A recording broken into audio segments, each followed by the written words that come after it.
Hey everybody, welcome to another episode of Purple Insider presented by FanDuel. Matthew Coller here, and got a lot on the show. Some very interesting comments from Kevin O'Connell and one from Aaron Jones that made me wonder, what's my face doing? How did I just react? What did my face do when he made that comment? So I'm going to bring you that in just a second. Really, the subject of the day has a lot to do with how the Vikings will approach JJ McCarthy through the rest of this way. I mean, it feels like after the game against Green Bay, everybody threw their hands up and said, all right, that's it for me. And then Max Brosmer last weekend, our discussions leading up to Brosmer starting, I think it drew some folks back in, especially since there had been a lot of interest in Max Brosmer. It was like, all right, okay, I'll watch the Seattle game. And then, of course, you were wildly disappointed, as has happened maybe a couple times throughout Vikings history by quarterbacks. But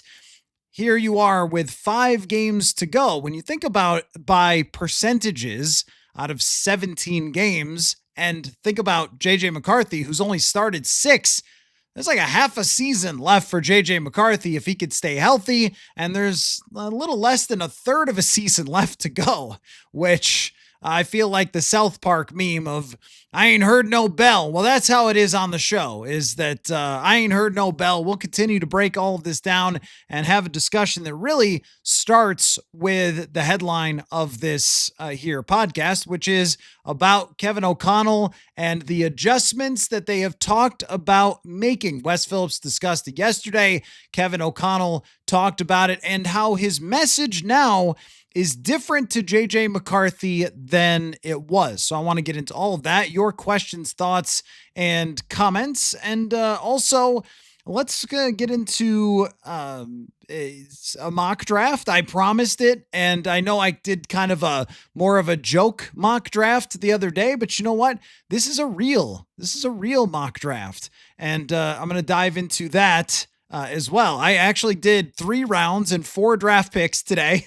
I don't know the players yet. I'm going to be honest. I watch college football, but I only kind of sort of watch college football, while I'm cleaning up the house or, whatever, on just relaxing on a Saturday or finishing up a story, which is usually what ends up happening. So there aren't too many times that I'm actually like trying to draft scout on Saturdays. I usually leave that until maybe later on in the NFL offseason, because there is a long lead up to the draft. So, since the Vikings are sitting here with the record that they have at 4-8, well, we need to start our research a lot earlier than we expected. So why don't we get into what Kevin O'Connell had to say? Also, I pulled up some of my old predictions, and I want to toss those out there maybe a little bit as well. So let's get into what KOC said. Also, an injury report today that had a lot of names, but not clear who's going to miss the game exactly. And Ben Standig, who covers Washington, I asked him about Marcus Mariota and the chances that he becomes a Viking for next year. So there's a lot going on here. All right, let's fire it up and start throwing those questions and thoughts and comments into the chat here, because I have promised, and I will stay to this, that I will grade your quarterback ideas for 2026. And look, if they have a great last 5 games and JJ McCarthy is dominant and looks great and looks like the guy for next year, then we'll stop the bid. But until then, your quarterback ideas will be graded. And one thank you real quick. Since it is December, a lot of those Spotify or Apple or YouTube things that tell you what you listen to most all year have come out. Some of you have sent them to me on Twitter. I just can't thank you enough. If you are the person who's listened to thousands of hours of this podcast, much respect. I appreciate you. That means that you can't be defeated, that you also heard no bell. You're going to keep listening no matter what of the analysis of this here football team. So thank you so much, as always, to everyone who supports this show. Well, why don't we get into what KOC had to say? So I asked him today about the final 5 games of the season and what he wants to see in terms of progress from JJ McCarthy. And here's what he had to say. Last two. Kevin, just over these last 5 games, what would you like to see in terms of progress from JJ? Yeah, I think even talking to him this week, I think we've talked a lot about plenty of moments that you guys probably have logged away for eternity of fundamentals and technique and all those things, and I appreciate the questions and the interest and the understanding of the quarterback development process. But as I talked to him this week, it's purely about decision making at this point, and there'll be time to ultimately fundamentally focus on things and build, continue building kind of this layer of a foundation that will be important for him into the future. But now it feels like he's got enough experience, he kind of knows a lot of these principles that we've talked about. I want him to have a clear head and a clear mind to just go play, but play with an understanding of the decisions that I make with the ball in my hand, the decisions that I make as a passer, and as we've learned, very important as a runner, to protect himself and make sure that we can keep him in there. All of those things have to be of the utmost importance, because we've learned, our turnover number is where it is, and it's not a winning formula. I thought that was very, very interesting. And Dane Mizutani and I also did a breakdown of this subject and some other things as well on the YouTube page that you can check out later, where we talked about this comment. And to me, it's essentially look, there's only so much more we can do. You got to start making good decisions with the football. Like, we've gotten to the point where it's the final third of the season. We've coached it up all we could coach it up. You have to stop turning it over. And a crazy stat that I ran into just doing a little math was that McCarthy has either had an interception or a sack on one of every 6 dropbacks this year. One of every 6. That is insane. I mean, that's one every other drive, or really, if it's a good drive, that's one every drive. I mean, that's because you would expect, I think the average plays per drive is like 5 something. So yeah, it's like one of those every drive, either a sack or an interception. That's just a shocking amount of mistakes that JJ McCarthy has made in his first 6 games. And O'Connell turning the leaf from, hey, we're going to teach you in the bye week, hey, we're going to focus on feet and eyes and things like that, to, buddy, it's production time. It's time to stop giving away games by throwing interceptions and making it almost impossible to win. And O'Connell does have a point later on in that answer. He talked about, the fact that this team tends to win when they don't have turnovers because, well, they do have a pretty explosive offense to look at in the past, and they do have a pretty darn good defense, and they have a good kicker and a good punter that if you don't turn the ball over, you've got a pretty good chance to win. That goes for all things, which is, in the NFL, which is oftentimes like the bad teams turn it over a lot because they're bad, right? So, I mean, it's a little bit of that of, well, yeah, I mean, usually if you have a good record, you probably didn't just give the ball away all the time, because that's fundamentally part of being good at football. But I just think the messaging very clearly changing for JJ McCarthy. It says something to us. It says something to us about how I think O'Connell and the organization are viewing JJ McCarthy here. Like, yes, he's young. Yes, he's still developing and growing. And O'Connell mentioned, he sort of didn't say it, but kind of said it, like, fundamental stuff's got to happen in the offseason. It's time to play safe, productive football for JJ McCarthy. That this whole like QB school thing that he was talking about early on in the season, it's a little bit out the window when you get to 4-8 and everybody's looking at you and saying it's big boy time.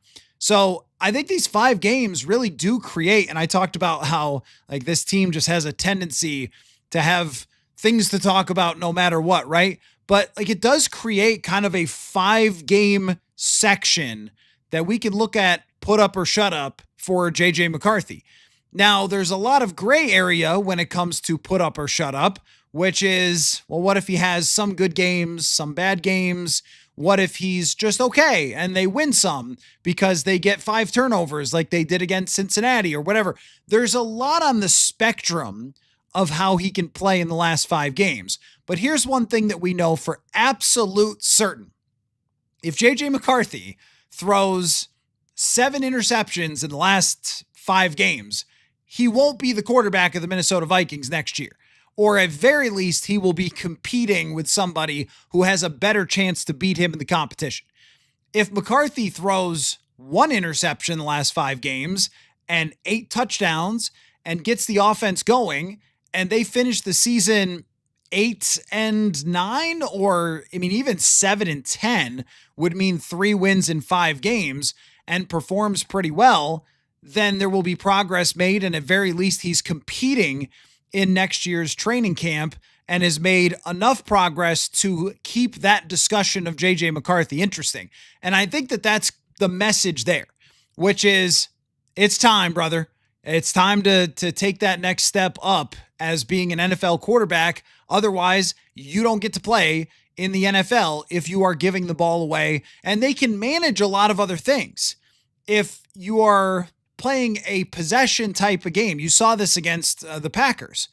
If you're playing a possession type of game against a bad team like Washington, you might win without a special quarterback performance. You might win with 1 deep shot down the field that you hit, some screens, some slants, which they never throw, but maybe some underneath stuff. And then you run the football extremely well. Washington stinks at stopping the run, so you could win a game like that, right? Now, that's where it gets a little bit complicated, is if the adjustment from O'Connell, and I've got his answer to my question about paring down the offense as well for you, but if the adjustment for O'Connell is similar to what they did in Green Bay, which is run, and occasionally pass until you're down 2 scores, and that works against the Washington Commanders, and it works against the Giants, and you win games like that, which you certainly can, and he doesn't turn the ball over, but that's how you have to play to win. Where does that leave you? Does that leave you still feeling like, well, he survived the first year and he threw 2 touchdowns and no interceptions the rest of the season and completed 51% of his passes, but they found some ways to win with some scrambles, some interceptions on the other side, some really good kicking from Will Reichard?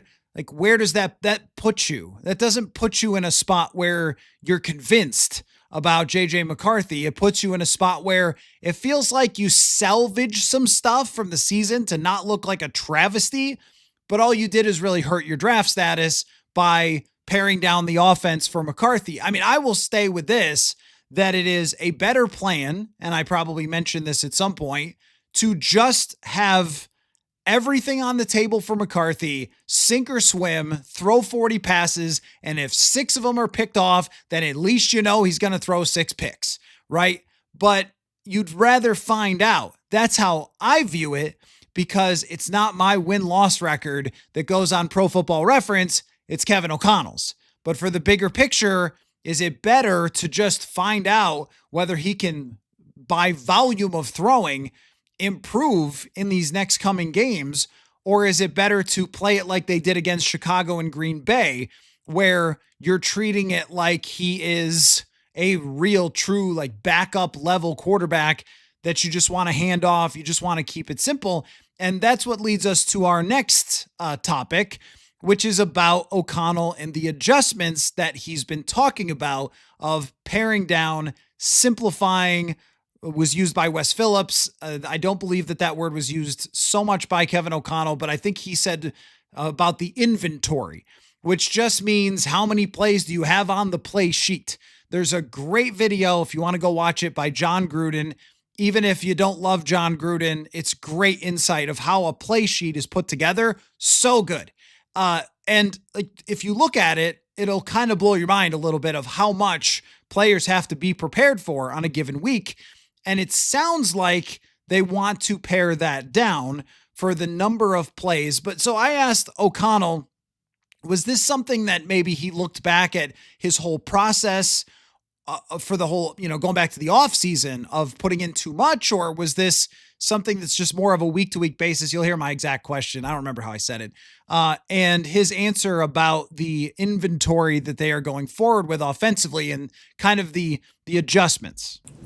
Kevin, when you were talking about just the inventory of the offense, is that something that you kind of look back at yourself through the offseason, or is that something that's sort of developed as you've gone along with a lot of the stops and starts and different personnel that you've had to use? Yeah, I think you get so wrapped up in the game week, and for much of our season, it's been the conversations haven't necessarily started as, for a lot of the season, as what's the best way to attack. It's been more so, how do we mitigate some of the issues we're working through and give guys a chance to play well with our scheme. And that might be helping areas up front. That might be trying to run the football a little bit more. That might be trying to be explosive to see if you can generate some of those plays that have historically been huge parts of our offense. So it's a lot of different things. And then you get into what you're doing well or have the capability to do well as an offense versus that opponent and what they do well. And then you try to craft a game plan for each week. But it is important, and I don't think it's an off-season thing, of being able to take a step back and look at in totality, knowing the reasons why each week, but then ultimately how did those games play out, whether it was the way we had to play in London against Cleveland and that game worked out, or some of other games where maybe it didn't work out. So I guess what I meant a little bit more was maybe about like last offseason, if it was sort of a thing that he looked back to last offseason and thought, well, I have a little too much here, or I must have had too much going into the season. I don't know that. I mean, that's kind of what I was thinking, but his answer is good there, of having to deal with certain things he called mitigating each week. And that's what it has felt like over the last couple weeks, is that they've been trying, especially with Chicago and Green Bay losses, like they were just trying to mitigate JJ McCarthy overall by not having him throw as much. And some of the breakdowns from former quarterbacks were like, why are they running here? And that kind of thing. It's like, well, because they really are not trusting the quarterback to do a whole lot. Now, I mentioned that there was a comment from Aaron Jones where I wondered what my face was doing. Like, did I go like, oh, like I'll make a noise too for those audio. Like, did I go, oh, or did I go, huh? Or, ooh, like what did I do? I don't know. I need a cam on me and on him to see what I did. But here is the comment from Aaron Jones about that. And coaches have talked about too, maybe simplifying the offense a little bit, whether that's just a smaller game plan, whatever. I'm not sure if you've noticed that or if that's manifested to you at all. But have you seen any changes off of this one practice yet that would kind of indicate to you that things are getting pared down a little bit? Yes and no. Because you don't want it too vanilla, you know what I mean? So from that aspect, no, it's not just vanilla, but some of the where it gets complex, where everybody may not have the same deeper understanding of each play concept, is where we've kind of made it. I wouldn't say dumb it down, but kind of made it less. I don't know kind of how to put it in words, but I guess in a way dumbed it down. Kind of took the meat of it off, but you're still getting a lot of everything though. So it's give and take. Complicated maybe? I mean, to me, it's not complicated. I've been playing football all my life, so. But to some people, it can be like it's like learning a new language. Wow. To Aaron Jones, he's like, don't have to dumb it down for Aaron Jones, which of course is true. He's one of the smartest football players I've been around. So if we go through the offense, you probably don't have to dumb it down for Ryan Kelly. Probably don't have to dumb it down for Justin Jefferson. I mean, I would guess Jordan Addison, who, may have some things with dumb next to him, but usually those are off-season, away from the football field things, not on the football field. Never thought of him that way. In fact, I think he's kind of a football savant. So let's see. Hawkinson, pretty bright dude. He showed up here in 2022. Don't think you have to dumb it down for him. Let's see. Naylor has learned, the offense pretty well over the last couple years.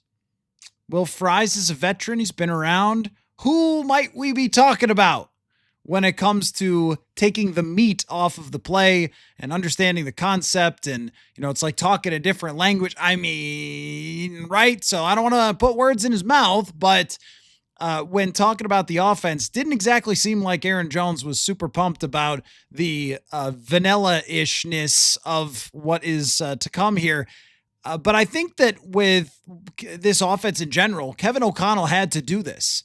He had to pare it down to the point where, just like what he's talking about with the turnovers, where at some point as a coach, it becomes not on me anymore, and it's entirely on the player. It's, I have coached you up as far as I can coach you up, and now you have to do it. And I think that that goes for the scheme as well. I've pared it down as far as I can take it. I've dumbed it down, for Aaron Jones's words, as far as I can possibly go. Now you have to run it and make it work. And if you can't, and we've taken it down all the way to the brass tacks, there's no more why, there's no more deeper understanding, there's no more meat on the bone. There's just a play call. I mean, I don't know what we're going to see against the Commanders here. Are they not running checks? Are they not like, what are they? I mean, he really can't tell us exactly what that means. He's not going to pull out this week's playbook and be like, so you see, we used to do this and you need to do that. But it may be in part of, I don't know, adjusting protections or progressions or whatever it is. But however that adjustment works, I know that Wes Phillips mentioned the number of formations and possibly the number of motions as well. Now, all those formations and all those motions, they have a reason for them. There's a thing called the defense that is prepared, and what helps you create edges on a defense is motions and different formations and different looks that maybe you ran something else out of, knowing they're preparing for it.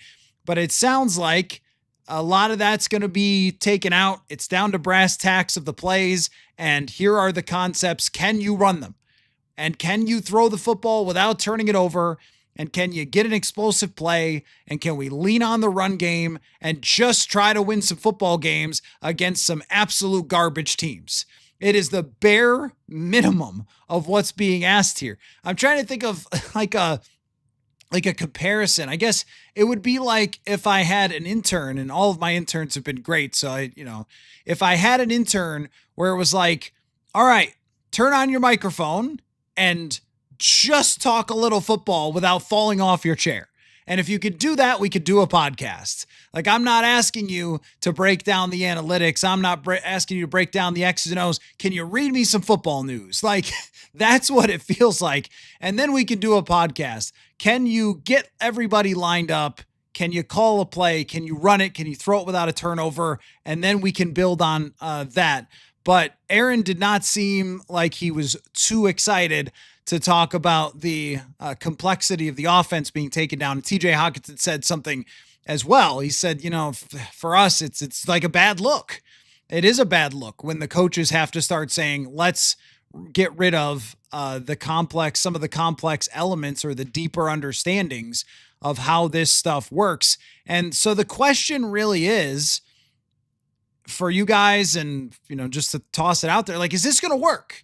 Is it going to work? Because when stuff like this happens, usually, I bet if we did this, if we went through and let's say we used some of the most powerful AI that exists in the world to gather all the times that a offensive mind has said that they need to pare things down, or that anyone has mentioned something like what Aaron Jones just said, how many times was that followed with success? And I'm guessing that our robots would find out probably not that many. So this is it's the last frontier of, can JJ McCarthy run Kevin O'Connell's offense in any form? And I do think that this also reflects on O'Connell, because I'm putting a lot of this, as we talk about it, on JJ McCarthy. Like, buddy, I'm passing the buck. It's over to you. If you can't run this, then I don't know what to do. Like, that's the feeling here, kind of from everybody. There was clear frustration, I think, in Aaron Jones and in TJ Hawkinson when having to answer questions about a dumbed down offense, because they're like, we're like Pro Bowlers, bro. We're the smartest players in the world here. Like, it's not about us. And we know that, guys. It's certainly not about them. But it's a little bit of passing the buck over to, hey, it's on you. But I also think that there is some part of this that O'Connell needs to show that he can adapt to his quarterback, because I think of all the, accusations, if you will, about the failure and everything else that are tossed to O'Connell of being responsible for it, that the complexity of the offense has merit, and the leaning heavily into the passing game, it has some merit. And when you look at, the pass, I looked at this, the pass ratio, even when the score is between 0 and 8 points, the Vikings, who are averaging one of the least yards per pass play in the NFL, still have one of the highest pass ratios, even when it's a one-score game. So that's really not simplifying it for the quarterback to be leaning on them all the time. And, when you're talking about like different things of motions and formations and concepts and dropbacks that require a lot of very specific rhythm, timing. I'm not saying the progression should be hard. I don't know what the progressions are, but if you're talking about distance of the ball traveling, under 10% of their plays are screens, which is kind of crazy to me for a team that has a quarterback of this level of youth. The play action rate was only 14th in the league per PFF. It should probably be higher. Like, they haven't made it the simplest because it's not simple. And all the quarterbacks and wide receivers who have played in it before have said that it's not the most simple thing. But also, to O'Connell's point, when it works, it works. It works really well. They were 7th in EPA, total EPA passing in 2022, 16th in 23, which is, considering who was playing quarterback for half the year, decent. And then last year they were 10th in total passing expected points added. So he can look back and say, well, it has worked for this guy. It has worked for that guy. They would have been, I'm sure, in the top 10 had Kirk Cousins kept playing in 2023 and not gotten hurt. So that's maybe his point, is like, this offense does work from a passing perspective. But also, as he talked about, like the game plan in Cleveland, they ran a lot. They did a lot of short stuff with Carson Wentz. I remember talking about how I thought it was the most impressive game plan they had for Carson Wentz, because he was not murdered by a guy who now has 19 sacks on the year. They actually slowed down Myles Garrett with the game plan. And yet other times I have felt like, there goes McCarthy again, dropping back, 9 steps or whatever, and trying to hit a guy who's breaking on a post route behind a linebacker 20 yards from here. And, there's been a lot of other times where guys are open and they've just been overthrown. So picking these things apart, I think, is very difficult. But this is the final frontier for both of them of, can you operate an adjusted offense, and can you really adjust it to the point where it helps McCarthy? If you're O'Connell, for me, here's the bar. Like, the bar for O'Connell for adjusting the offense is not that McCarthy becomes a megastar immediately. If you can't throw the ball, you can't throw the ball. But can it look like he can run it a little better? Can it look like he isn't swimming? Can it look like he isn't dying out there at times? Like, that's what I think you want to see from an offense, of being a little bit more pared down. And if it is so the case that this doesn't work either, and we walk out of this season saying, he better get a veteran quarterback because either McCarthy wasn't good enough or he couldn't adjust it enough, well, one, I guess I wouldn't be shocked, but I would also say that then that's where we're at. Then that's probably what they're going to do. So very, very interesting stuff. Very interesting stuff. There's a lot of people with a lot to show and a lot to prove and a lot for us to learn about over the final 5 weeks. But really, the guys under the hottest of lights here are McCarthy and O'Connell. And I think that this right here today was O'Connell basically saying, I'm doing as much as I can for you. Now stop throwing it to the other team. So, all right, thoughts, questions, comments. I can give you guys the mock. I can also give you guys the I won't mess around with you with the mock. I'll give it to you. Then we'll get to questions and comments. And Ben Standig, who covers Washington, will be up a little bit later. But I want to give you the FanDuel question of the day, which is the over-under for this game is 42.5 total points between the two teams. How many points do the Vikings have to score where you would start feeling better about JJ McCarthy? So this pared down offense, this lighter inventory, more vanilla, dumbed down, as Aaron Jones said. How many points would they have to score for it to inspire you? Put it that way. About McCarthy and O'Connell, 42.5 points is the total on FanDuel. So let's look at a mock. You want to look at my mock? Here was my mock. I did one. PFF Mock Draft Simulator. Here's what I came away with for the Vikings' first 4 draft picks. And this won't be the first mock, and I don't know a lot about these players, but this is what I came up with. So with the 11th overall pick, I took Jermod McCoy. Now, if you're a complete draft nut who's been paying attention to college football and you want to pick apart these actual players, please give me time. I didn't expect to be here right now, okay? These are more about positions and ideas than they are, and then these ideas will develop. Jermod McCoy, who is a cornerback out of Tennessee, I picked him with the 11th overall pick, and his big board selection spot was 10th overall. My thought was they need a lockdown special corner to go with Byron Murphy Jr. and to pair them together going forward. I know Murphy has not had the year we expected, but a young player who can play man coverage, which you've been asking for, we've been asking for forever. They haven't been able to do. They need that tool in their bag. Somebody special on the outside. So I went with him, Jermod McCoy from Tennessee. With the 43rd pick, imagine the Vikings having a second round pick. It's been a while, but here we are. Ian Strong, a wide receiver from Rutgers. My thought is that the future of Jordan Addison is not completely clear, that he's going to be here on a long-term contract. No matter who plays quarterback for this team, they need more weapons. It's likely Jalen Naylor is out. Ty Felton is a nice pick to try to develop, but no guarantees there. So get another pass catcher. I'm always going to draft a wide receiver. Don't yell at me.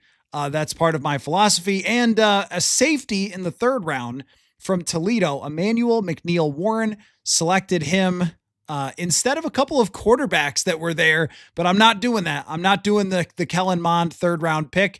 So I went with a safety, Harrison Smith, likely his last year. You've got Theo Jackson to continue developing, but I don't know what the ceiling is there. And then I got a run-stuffing beast named Darrell Jackson Jr. from Florida State with the 97th overall pick. So I promised a more thought-out mock, and there was my more thought-out mock. So you could give your draft grades. What did PFF give me? They gave me a B+. Okay, so I got a B+ from PFF for that mock without knowing any of the players yet. So we'll get to, trust me, I'll get to work on that pretty soon. So let's get to your questions and comments and thoughts on what is going on. And reminder that, yes, I will grade any of your quarterback ideas for 2026 until they make me not do that, until the team gives me a reason not to. So we'll start with that. Zoomer KO says quarterback in the draft is a greater than 0% chance of happening. So I did take a look today on FanDuel at the odds of who is going number 1 and at the top of the draft. Right now, they have plus 170 Fernando Mendoza. Ty Simpson is plus 210, and Dante Moore is plus 500. I've seen these guys play, and I would say Moore is the most impressive to me. Mendoza looks like very much a pocket quarterback, but I could see KOC liking Mendoza. The issue is that, I mean, do they have time to draft another quarterback and develop them? That I don't know. They might need an immediate contributor like a cornerback instead. For the long term of the franchise, though, it's a better idea to draft one. It's more of a philosophical thing. So I will give, if that's a quarterback idea, I mean, I'll give it a solid B+, because if you're not sure, then draft another one is the right philosophy. But in terms of, so I'll give you a B+ in terms of the idea, but in terms of the realisticness to it, It's probably a D. I mean, it's probably not that realistic. So that's the 2 grades you'll get with your quarterback ideas. Kerpluppy says, give me Winston, give me Flacco, give me Mariota. Well, everybody's looked good in comparison to the Vikings quarterback play this year. Of those 3, or maybe you want all 3. Oh, that's an idea. Realisticness is maybe like a C-, and also probably a C for how good that would be. Mariota, I think, would be the one that gave them a chance to win games. And KOC actually talked today about his relationship with Mariota and said that he's known him since the draft process, that even when he got hired by the Browns, that they let him continue to work with Mariota on the side because he had made a commitment to him. So those two know each other extremely well. And I wonder if there's ever a quarterback that KOC doesn't know very well. It seems like he has a connection to everybody. But Mariota, of those 3, Mariota's my favorite because I think he can actually play and get a team to the playoffs. He has before. Whereas Winston will throw 30 picks. Flacco's always good for a couple of exciting games because he's still got a big arm. But that one wears out pretty quickly. Dan says Vikings need to go run heavy offense. Trade Jefferson, who wants out. Okay, let's not say that. We don't know that Jefferson wants out. And trading Jefferson makes no sense at all. Because unless you're planning to, if you talk about run first, are you going to run every play? Is that what you're going to do? Passing is still going to drive the success in the NFL. Like, to make no mistake, it's great to run the football, but passing is still going to largely drive success. So, I'm not into that idea. Not unless you were in a full, ridiculous, complete teardown to purposefully lose. Which after 2026, maybe you might be in that spot. But I don't think you're in that spot next year. Most of the guys here of the core are on the team still. And with Dallas Turner improving, I had a good chat with him today. Going to write about that at purpleinsider.football. But Grenard, Van Ginkel, Cashman, I think Wilson will probably get an extension, and Darisaw and O'Neal and Jefferson and Addison and Hawkins, like all these guys are coming back. Like, these are good players. Jordan Mason, they haven't given it to him enough, but he's a good player. And then the offensive line that they've built probably needs a center, but aside from that, like, if it's healthy, they've got a good offensive line. We've seen it at little spurts throughout this year. This is not the moment to do that. To trade, because you want to trade Jefferson, you want to trade Addison. Like, no, I don't think you're doing that. Draft offensive lineman, like what? For why? I mean, you have a top-notch right tackle, who hasn't faded. I think O'Neal's still great. A top-notch left tackle. You do need to spend more on a backup left tackle, but I also think that it's just been a brutal year of a guy recovering from something really difficult. Jackson's in good standing. Fries has been a little more up and down, but I think he's a solid starter in the NFL. You really just need one offensive lineman. So, you want to play, I don't know, like the triple option or something. To me, that's an overcorrection. It's still a good thing if you have someone who can execute it, to have an offense that's built on throwing Justin Jefferson the ball. Like, let's not get so caught up in the moment of them struggling to do this and say, no, it's all bad. You need to be, I don't even know. The Eagles last year, but that is such an anomaly. It gets such an anomaly. Most of the time, it's the teams who are passing the ball successfully. Maybe Buffalo this year, but they have Josh Allen. So you need a running quarterback. Same with Jalen Hurts, running quarterback. Same with Lamar Jackson. If you're going to be a run offense, that's how you have to do it. DSV1C says Jameis Winston next year would be entertaining for a little. You say that, it would be entertaining for a bit. For like the first 6 weeks, you'd be like, this is insane. He threw 4 touchdowns in the first quarter and 4 picks in the fourth quarter. He's the first player to ever do it. Like, yeah, that would be fun for a couple weeks. But then, now this comes from somebody who, and all respect to this gentleman, but when I was in Buffalo, Ryan Fitzpatrick was the quarterback, and that's kind of how it went. And it was fun for a little while. Fitzmagic, but then you want to win. And you have a quarterback that has high variance, and it's very difficult to win that way. So you'd think it was great for a while, and then when your team won 7 games, you'd be mad because it's usually the negatives end up piling up. But, I get your point. It would be fun. Let's see. JJ3227, let's go get Tanner McKee and save everyone's job and make several Super Bowl runs. Tanner McKee. Let's see. Realistic possibility, I'm going to go with a B minus. Seems like, somebody else's backup that they've developed is a possibility, but is it a good idea to compete with JJ McCarthy? Now, I think from in a philosophical world, the answer is yes, because why not get unproven quarterbacks? This is how back in the day, this used to happen a lot, actually all the time, where some other team would have a backup quarterback and they would just get picked up because they played a lot in the preseason or something. So I'm thinking of a Matt Hasselbeck or a Mark Brunell. Teams would see other teams' backup quarterbacks playing in preseason, and they would say, well, we don't have a quarterback, so let's go get him. We're the Jaguars. Let's go get Brunell, and it worked out for them. Hey, that team develops quarterbacks well. Let's go get one from them. Doesn't really work that way too much anymore, but McKee is a guy who's done well in the preseason. So I like that idea of grabbing other teams' backup quarterbacks and seeing if something's there. But I think in this case, they need someone who's a little more proven and a little older, more likely. Let's see. Deontay Jeremiah Love would help cut down the turnovers for sure. I love that you guys want to draft running backs despite the fact that they have an expensive veteran and a guy they traded for, and they don't give the ball to either one of them. and they deserve credit is they have been more successful running the football in terms of yards per carry than ever before under KOC, but they still don't lean on it. I mean, outside of, Chicago and Green Bay overall, and they, certainly couldn't run successfully against Seattle. So I think investing when you're a team that needs desperately young talent at a lot of positions, investing in a running back would be very bad.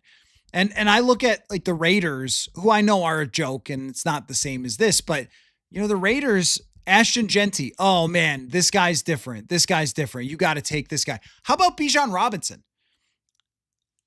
What has that done for Atlanta? Bijan Robinson is amazing. What has that done for Atlanta? Not a whole lot. I mean, it's a great thing to have when you're great. If you're already awesome on offense and you have, and for whatever reason, the Eagles haven't been this year, but they were last year, and you have Saquon Barkley, you can be awesomer. If you already have an amazing offensive line that's great and a great scheme and everything else, that guy's going to make you look sick. But if you don't, and you need other positions like corner, I think, a run stuffing defensive tackle, that's a little later on, but, safety, they're going to have an open wide receiver 3 spot. It's really hard to justify a running back in this type of situation. I don't know. If they were in a spot where you felt like, just for example, if McCarthy had been amazing this year and Isaiah Rodgers had been amazing and Theo Jackson had been amazing, then you might say, you know what? It's time. Draft that freaky running back. And that might make sense. But I don't think it makes a lot of sense where they're at now when they need multiple key positions for long term. I mean, even edge rusher, look, Turner's been really good, but Van Ginkel, he's only got one more year on his contract after this, I think, right? After the extension. So, that's not a guarantee either. So let's see. Parker said, don't want to put any weight on these next 3 games. I think that you're being very fair, Parker, in saying that. In fact, it feels like it's more wrought for fool's gold than it is for getting the right answers on JJ McCarthy. But I'm in 2 camps on that. So, all right, you play Green Bay at Lambeau and they kill you, but they're pretty good. They're a really good defense. They've killed other quarterbacks this year. So, all right, that was a true worst offensive performance you're ever going to find. So, you don't get any excuse for that. You've got to go play good defenses and beat them in order to be good in the NFL. But if McCarthy were to, just put it this way, if he were to play the next 3 games, win 2 out of the next 3, and say play well against Dallas, and this is a high bar I'm setting based on what we've seen so far, but just stay with me. Let's say that they beat Washington 24-10. McCarthy's very good. They go to Dallas. They lose 34-27. Again, McCarthy's good. And then they beat the New York Giants faces in, again, let's say 27-10. So they have these 3 games. They win 2 out of 3. And McCarthy puts up 20-plus points each time and throws 8 touchdowns in the 3 games, 2 interceptions. He's averaging 200-something yards a game. Is it a little bit pumped up by the fact that those defenses aren't good? And I know Dallas has improved. Yeah, it would be. But it would be progress. And then you get 2 tests at the end of the year versus very competitive teams. And you start seeing maybe confidence build, and you start seeing this now pared down offense to expand a little bit as he gets more confident, more comfortable. I mean, I think that it's a very thin line to walk of trying to use a couple games to evaluate, especially when they're against bad defenses, versus maybe this is what he needs to gain some confidence and get going and then feel like he could turn a corner, because I don't want to write that off yet. I mean, it just feels like, man, we're saying it's over, right? Like the entire internet is just, it's over, it's done, he's toast, he's cooked. But that's happened with a lot of other quarterbacks through even recent history, and Bryce Young is the one to probably bring up, but I don't think you could do that just yet. I think you got to see the whole picture before we start saying those things. But yeah, I mean, I get what you're saying. Like, if those next 3 games they play well against these terrible defenses, well, congrats. You do not win a medal for that. So it's dicey. It's dicey. Score one more. I'm going to get a vet to challenge JJ McCarthy, drafting a quarterback to challenge him. No more red carpet treatment. Yeah, no, I agree with that. And that's probably something, if you ask them about regrets, they would probably say that they loved McCarthy coming out of the draft. So you can't really have regrets when you bought into a guy fully. And that's fair. Like, that's fair. You never know when you draft someone how it's going to work out. History tells us that too. But if there is a regret, it might have been not even having what they would call in my 8th grade science class a control. So what a control would have given you is a comparison. If you had Daniel Jones in camp, it's a control where you would see McCarthy running the same stuff as seeing Daniel Jones. And if he can't perform as well as Daniel Jones, then it tells you about where he's really at. And it also gives you another option. They didn't have that. Sam Howell was not a control. That was just a nothing. They might as well have just had JJ take the first and second team reps, as opposed to having Howell incomplete every pass.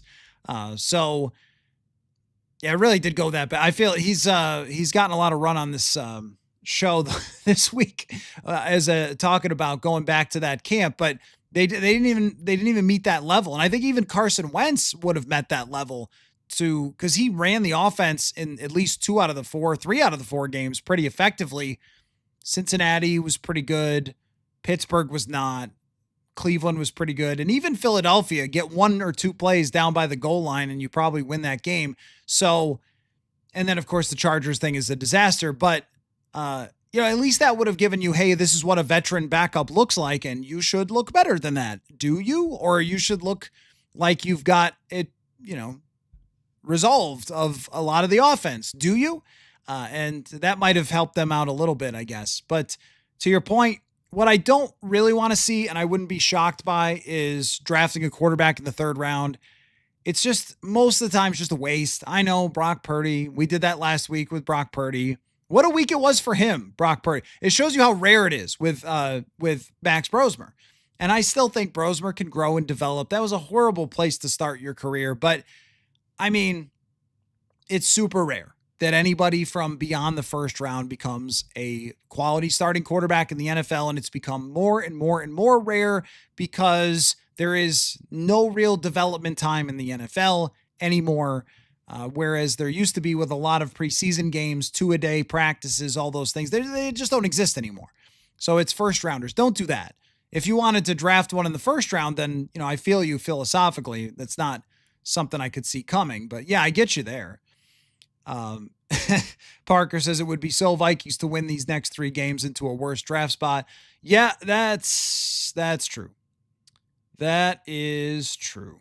But that's the thing, right? Like you have to decide if they win the next 3 games, I guess you'd have to decide how real is this?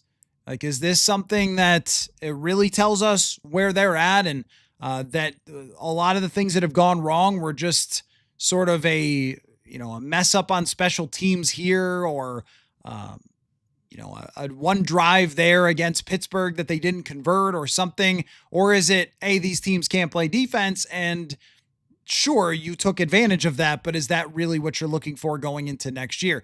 That is what makes football so dang interesting, isn't it?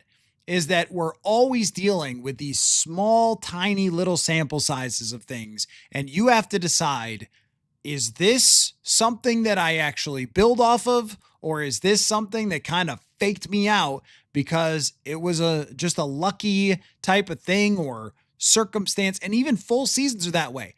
The Patriots are deserving of all the attention, but their schedule has been a cream puff. And the same thing goes for Indy. Once they started playing harder teams, they started losing to them. I mean, even the Vikings last year, I mean, they played 2 games against top 10 defenses. They played the AFC South. It was still a good team. They were plus 100 on the year. Like, that's good. But, how real was some of this stuff is always a question. Even Chicago that we're answering about last second wins and stuff like that. That's what makes it so hard. Can you really judge off 3 games? No, but yet we will judge off preseason games still just to show you we need to react to football. That's why we're here. But these next 3 games, if you take them for too much, you may end up tricking yourself into thinking that maybe McCarthy is farther along than he is, which is why I've said it's really the levels of type of player you're trying to bring in. If he plays awesome in the final 5 games, go ahead and bring in a veteran to compete, have a control. But maybe you're looking at somebody who's more of a career veteran backup, a Tyrod Taylor, just that level. Doesn't have to be him, just that level. But if it's mediocre or worse, then you're talking about trying to bring in a Geno Smith or somebody who could potentially start. I keep bringing him up because I like that idea for KOC. I think it would be like a better Jameis type of thing. He'd throw a bunch of picks. He'd throw a bunch of touchdowns. But he did win 10 games 2 years ago, so I don't know. That's the best I could come up with. But that caliber of player, someone who is a legitimate starting quarterback. But that's the unfortunate nature is that you have to make the decisions based on small samples. You can't have JJ go play another 50 games and then look at it into the future. Let's see. Honest question. Tell me what Zimmer says to himself about this current debacle. Zimmer should have nothing to say about anything regarding this current debacle because Mike Zimmer didn't win and lost his job for good reason. And the whole culture of the organization kind of fell apart during him. And I would say, though, that right now he has had, well, maybe not quite as many regular season wins. He has 2 more playoff wins than the current regime. So there is that. But I mean, I don't know. What can you say? Where would they be with Mike Zimmer? I don't know. And I like Mike. I like Mike a lot more than a lot of other people like Mike. I got along with him well when I covered the team. And I thought a lot of his gruffness was sometimes necessary. Like sometimes it was necessary for somebody to scream their head off or to call people out and things like that. I like a little bit of that. And, I didn't mind when he answered one of my questions. Actually, I learned a lot from the questions that he completely shot down. So I always got along good with Zim. But hey, if you're the guy who was here, had your chance, got fired, you should have nothing to say about the team and what it's doing right now. Let's see. Plus, not to mention, Flores' defense has been great. So if we're talking about the defensive side of it, that's been good. Let's see. OMEH, we'll just go there. Says, I think the situation for quarterback next year is get a better quarterback and have a competition.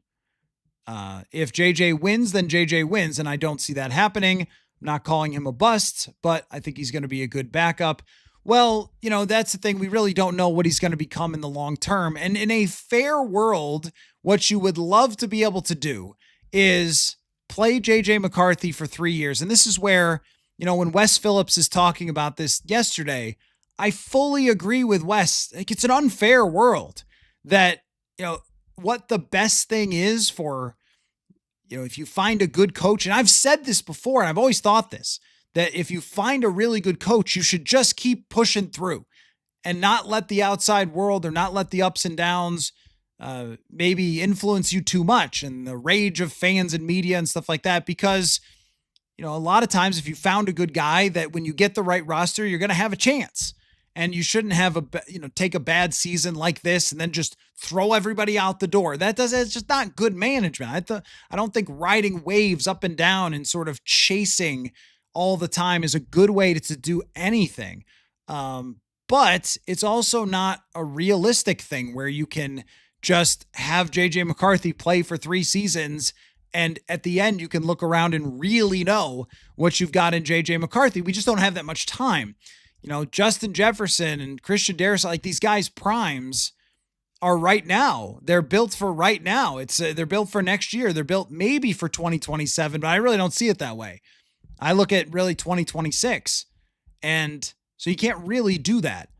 But I agree with the competition, and I think that's the best way to do it. And then if he wins, then that means that you've found something and he's developed.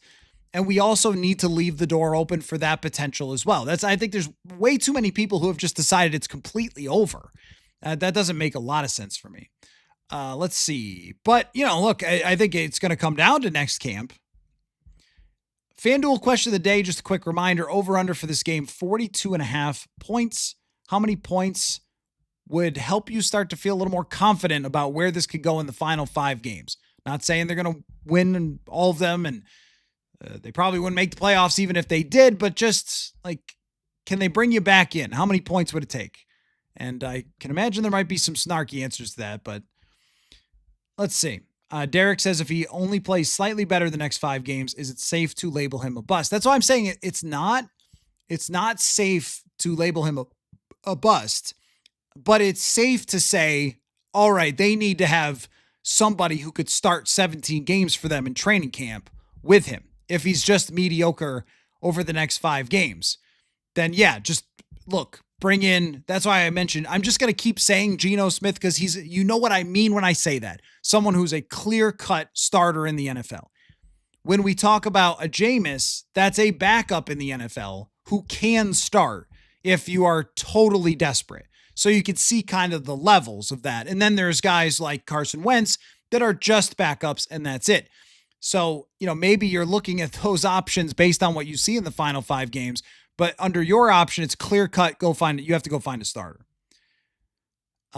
Max says, could we get a behind the scenes media tour of the media rooms at TCO? Maybe a day in the life of a beat reporter. I could tell you that. I mean, look, we have amazing circumstance for our media room and everything. It was maybe not quite as good at Winter Park. It's really nice, but if you've seen an office building, then you've pretty much seen the media room at TCO Performance Center.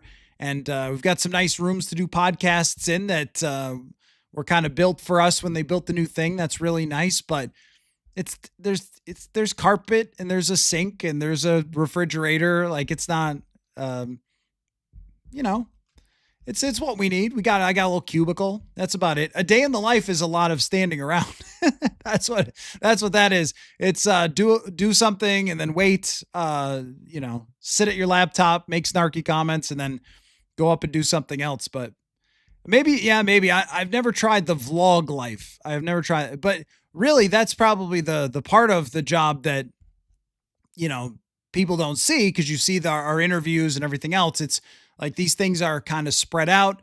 So there's a lot of like, all right, we're just sitting at our laptops typing. That's what I mean. It's not exciting. Like none of this is all that exciting. It's, we're not water skiing with Justin Jefferson before, summer press conferences or something, but maybe I'll try to do something like that someday. Score one more says the Panthers appear to be running a simpler offense, but they're also sticking with the run. That is absolutely true. They are, simpler is hard to say because I don't know Dave Canales' offense. I haven't looked at their tape. I haven't talked to people to try to break that down, but the run first element of it, They have two backs and they rotate them, and they've got a pretty good blocking offensive line.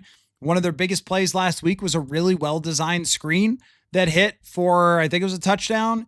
And, stuff like that has helped Bryce Young, but also at some point, Bryce has to, he's got to take it to another level himself, because right now he's hovering around being just kind of mediocre. But, fair point of like building off the run. There are a lot of teams in the NFL right now who are building off run first, and the Vikings are not one of them. Seattle is, and I think Carolina is too.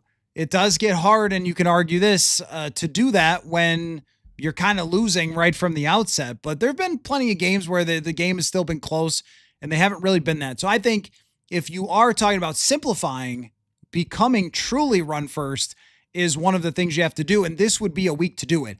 Not against Seattle. That D-line is disgusting. They're going to have, you talk about what Sam's going to do in the playoffs. Seattle's got the type of D-line that has caused some problems in the playoffs for some teams. So that's something to watch. Parker says, let him try to play NFL quarterback. We have no playoffs. Only having him throw 15 times a game isn't going to teach us anything, despite fans crying about KOC being mean. Look, I tend to agree with it. So there's two conflicting things, right? If you are the head coach of the team, your record at the end of the day is going to be what people look at, including the owners of the team. And I could say this for sure, that the Wilfs care a lot about, and this goes for every ownership, but I think that they care a lot. They know what they have in US Bank Stadium. They know how beautiful it is. They know how great of a fan experience it is. They know it gets all the top rankings and everything else. They want to win there. And if you're 1-4 at US Bank Stadium and you finish this season with two terrible losses because you were trying to throw 100 passes against the Lions and the Packers, it's going to be a pretty tough look. So if you're O'Connell and you've got a home game here coming up against Washington, you want to win this game. It's not so much about for the coaching staff. It's not about, hey, we got to find out what we got in McCarthy, throw 40 passes. No way. The owners are up there. They want to see a win today. They want to see the fans who showed up here and paid all these dollars to be in this stadium, this palace. Those owners want to see a win. Right? So that's the conflicting thing, because you're right. Like seeing McCarthy throw 40 passes, finding out is better long-term. And also he needs to just throw more passes. You're not going to get better at golf on the driving range. You're going to get better at golf in the game now, or on the course, right? Now, I've made this comparison before that if he had sat for a year and you spend, a month on the driving range before you take it out of there, you will be better out to the course, and you can work on technique there that you could carry over. But now we've gone past that. We're not there anymore. That was a before thing. If he needed to sit behind Darnold, there's a different world where Wentz stays healthy and just keeps playing. That would have been okay with me if he had to develop behind the scenes for a year. But we've gone past that. We're just not at that point anymore. Now we're at the point of he needs to just keep playing because he's already played this much and he needs to keep throwing in real games to get better. So I agree with you, but I also think it's not realistic because they're trying to win a game. Paul says, my QB idea is Trevor Lawrence. So here's the thing, Paul. Trevor Lawrence has been kind of good lately. I could try to find this because I had that idea too. I thought, what's better for KOC than Trevor Lawrence, right? Somebody's got to be a high draft pick, and it's got to be, somebody who could be a project and you could turn them around and that kind of thing. But Trevor has been improving his game. So just in the last, since, I don't know, we want to make it week 8, week 7. What do we want to make it? Week 7, week 9. How about week 9? Since week 9, Trevor Lawrence is 14th by PFF and has thrown for the 12th most yards. 12th most yards. Now, that doesn't mean he's been great, but he has improved recently and played some pretty good football over the last 4 or 5 weeks. And I think that, that, of course, as we said, can be tricking you, but it also might be getting Jacoby Myers. May have helped him a lot. Opponents certainly help you. They play Tennessee, so they looked better during that game. But at the end of the year, Lawrence might look like he might have win enough games where they just can't do this. Even though overall, Trevor Lawrence is still, let's see where he's at here he's still 21st by PFF, which is a pretty tough place to be. 6.7 yards per attempt, 81 quarterback rating, which puts him at 35th. I mean, that's pretty brutal, but just from an organizational standpoint, if you get in the playoffs, you win games. If you win a playoff game or something, then they're not going to get rid of him because they want him to be their franchise guy. But I wouldn't, if they melt, I wouldn't put it past the Vikings to think about that. Let's see, Skull 357. McCarthy might throw for 300 and run for 80 this week. Well, Washington is bad, but let's try 240 first, and then we'll go from there. Guard guy is Aaron Jones calling out his rookie guard. No, I don't think Aaron Jones was calling out anybody, but he was making the point that it ain't Aaron Jones that this is being adjusted for. That's for sure. And I believe him when he says that. But nice to see you, guard guy. You've been relatively quiet since they got better guards. It's just everything else. See, I was told the whole time they just needed better guards. Didn't turn out to be true. Nathan's is pretty sure that not including World War II seasons, that there are 5 other teams in history that have lost 7 or more games than they did in the previous year. Wow. Yeah, that's pretty shocking. This whole thing is shocking. And that's why, every once in a while, and I don't mind this if, this is why I brought my predictions with me after we chat, and Ben Standig will come up a little later in the show, who covers Washington, and I'm going to ask him about 2026 starting quarterback for the Vikings, Marcus Mariota. But, I'll get every once in a while, I'll get you guys, you reporters, you watched training camp and you told me they were going to be good and you lied to me. And it's like, well, they did look pretty good in training camp. And that's why it's so shocking. Because a lot of times, a lot of years where, we would go to camp and you'd see Sam Bradford looking really good and the team looking really good in 2017. And you'd be like, okay, this is interesting. Like maybe there's something here. Or the team would look like kind of a mess in 2018. You'd be like, something's wrong here. And a lot of times it was predictive of what was on the way. 2021 camp was kind of a circus and the whole season was kind of a circus. This is the farthest away. Last year, Sam Darnold, when he turned the corner, he started looking really good. And I remember saying it, and that ended up turning out to be right. This year's the farthest off ever for me that I've been based on where they were going to be just in general. I think I had them last year 10 wins and like crush. I think I was saying like I would go with 6.5, man. I would go way over that. And yay, Purple Insider was right. But who would have thought that this would happen? And as you bring up, like this is historic so far of missing by as much, or has the potential to be historic by missing as much the following season as this. And normally what would have to happen is you would have to have everybody get hurt like Washington, but that is not the case.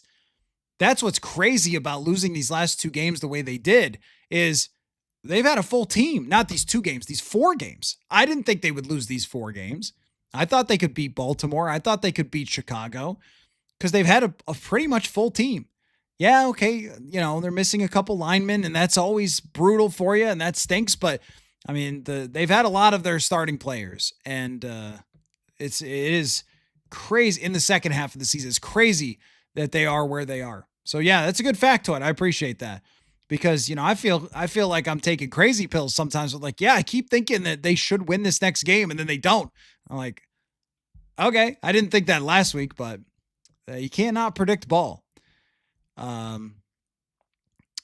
just call you Got Dang says, honestly, how the hell are they favored to win on Sunday? Well, the other team is 3-9, so, but they're only barely favored, which tells you a lot. On FanDuel, they're 1.5 point favorite. 1.5.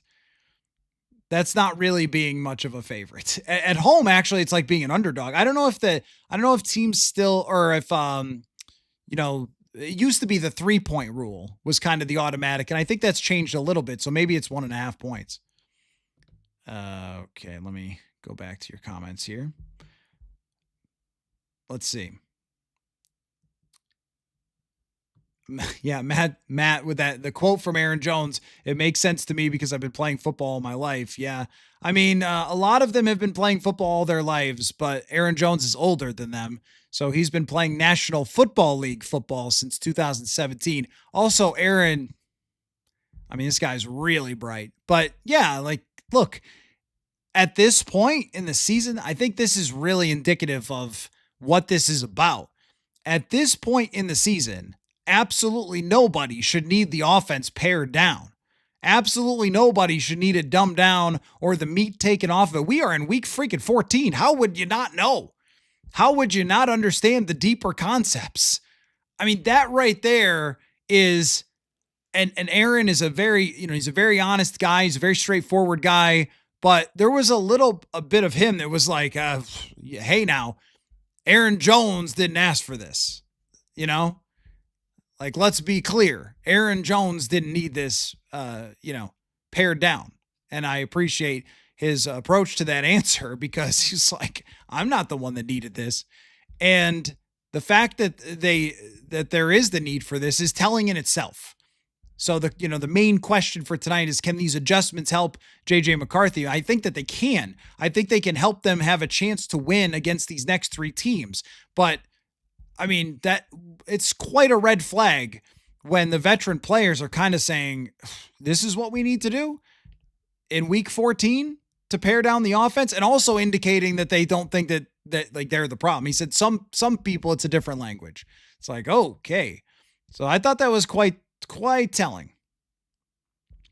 Skull 357 says it would be like asking your intern to know what the next three questions are, the next three answers, alternatives to the answers, with a lion chasing them in the studio. You could say that, yeah. Playing quarterback is harder than being a podcaster. I will admit to that. But also this here that we do, it's a talent-based thing of, can you talk on the air? Can you write effectively with good grammar and make a point, right, with your writing, and gather information and present it to an audience in a way that is entertaining. Like, there are boxes you have to check to be able to do this that I try to help my interns come along and improve in. But at some point, if I was working with an intern for 6 months, trying to get them to understand, because there's a lot of nuances to this, as silly as it seems, there are a lot of nuances. One of the nuances is that I have to know like so much stuff. And I like knowing all that stuff, so it's not a problem. But if you are not a person who really wants to put in the amount of obsessive time to football, like watching games from 2007 just for the heck of it, or knowing salary cap hits or PFF grades off the top of your head, if you're not that person, I can't teach you to be that person. You are either that person or you're not. Like, you can't do this if you're not nuts for football, right? If you start in a place where you don't want to work on a weekend or something, you can't do this. And that's kind of the same thing I think of it as. Like, you're not, like, everybody knows, yeah, you got to be chased by lions in the NFL. Like, that's part of playing football. And that part, yes, like, is a little bit different. But in terms of, like, there are baselines for things. Being able to run an NFL offense is a baseline thing. And being able to throw a football is a baseline thing. And not turn it over all the time. Like, these are fundamentally, good example. I can't play in the NBA. I have a great looking basketball shot, but I can't because I don't meet one of the fundamental principles of playing in the NBA. And that is being at all athletic or tall. I'm tall by normal person standards, but not by NBA standards. So I can't play. And the same thing goes for, and man, I want to play. I would love to be in the NBA. That would be awesome, but I can't. And the thing is, if you're an NFL quarterback who throws the ball to the other team this many times in this few games and gets sacked this many times, you can't play. So it's now or never for JJ McCarthy. Figure out how to stop making these horrendous mistakes that are costing your team games, or that's it. And the same thing goes for this pared down offense. If you can't get into a huddle and call 2 different plays, one of them's got to kill, and it requires you to get everybody lined up, the right motion, see the defense, then drop back, understand the rotations, understand the blitzes, have the protections right. You can't play. There's just no way you can be here. So you've got to meet those baselines. And I think over these next 5 games, we're going to have a really good sense, because right now, JJ McCarthy has not met those baselines. And we will have a better sense for that when he gets to the end of the year. And if it feels like we get to the end of the year in 11 games, if he gets there, and he has done a much better job of meeting those baselines, then you may advance to the next step, which would be winning a camp competition with a lot of pressure next year. It's like, that's what this is. Do you get to the next door for JJ McCarthy? Because the first one, you tripped and fell in the lava or whatever. Thinking about like Super Mario here. Mario levels. So I don't know if Mario trips. Maybe you just jump in the lava. So you jumped in the lava in your first level. Can you get your second life here and get through this board and get to the next level? That's where we're at with McCarthy. Like, the number of lives is running out. And is it fair? It's not. But unfortunately, that's how it works. Let's see. Let's see. Andre says, can we get KOC out of here? KOC is soft, bro. Well, I appreciate that. I do think that this is where it gets down to that, what I was talking about earlier about when you find a good coach. And I think what a lot of you would say is he's not a good coach.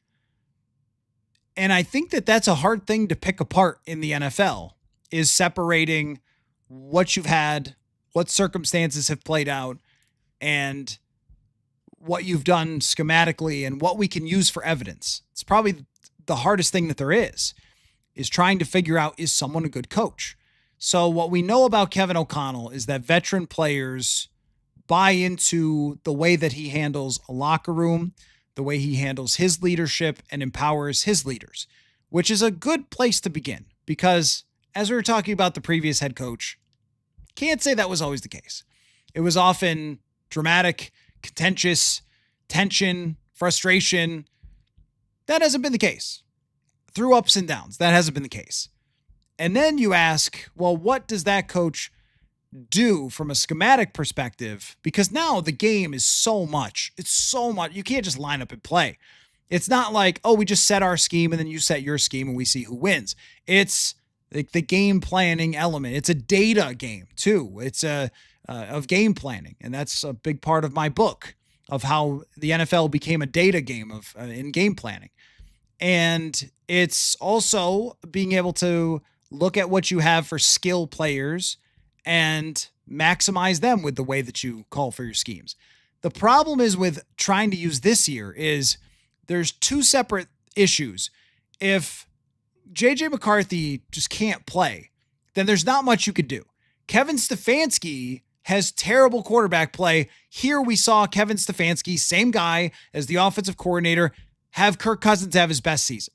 Kevin Stefanski's not a fool. I think we all know that, but he's got terrible quarterback play right now.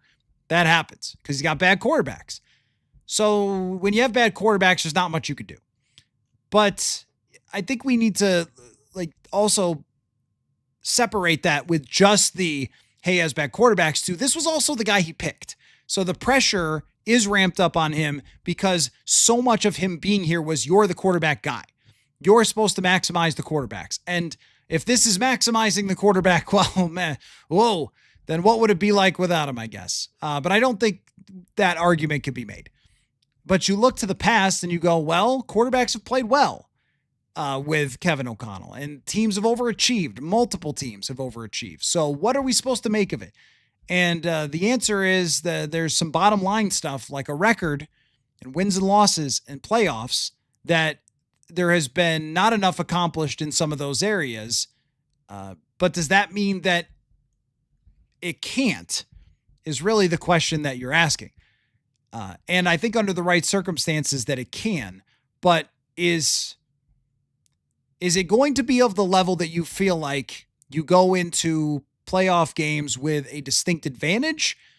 So far, we have not seen that. So I don't know. I think when you have a functional organization and a good coach who can, under the right circumstances with the right quarterback, have a season like they did last year, it would be very difficult for me to say, boy, go hire someone else. And the fear with hiring someone else would be, look at all the other coaches that were hired with KOC. It's mostly just disasters. It's like Nate Hackett, Josh McDaniels, head coach, great offensive coordinator, but head coach, right? This isn't one of those situations. And that's what makes this year so hard to deal with, because I thought just by proxy of having him as the head coach that they would have 8 wins.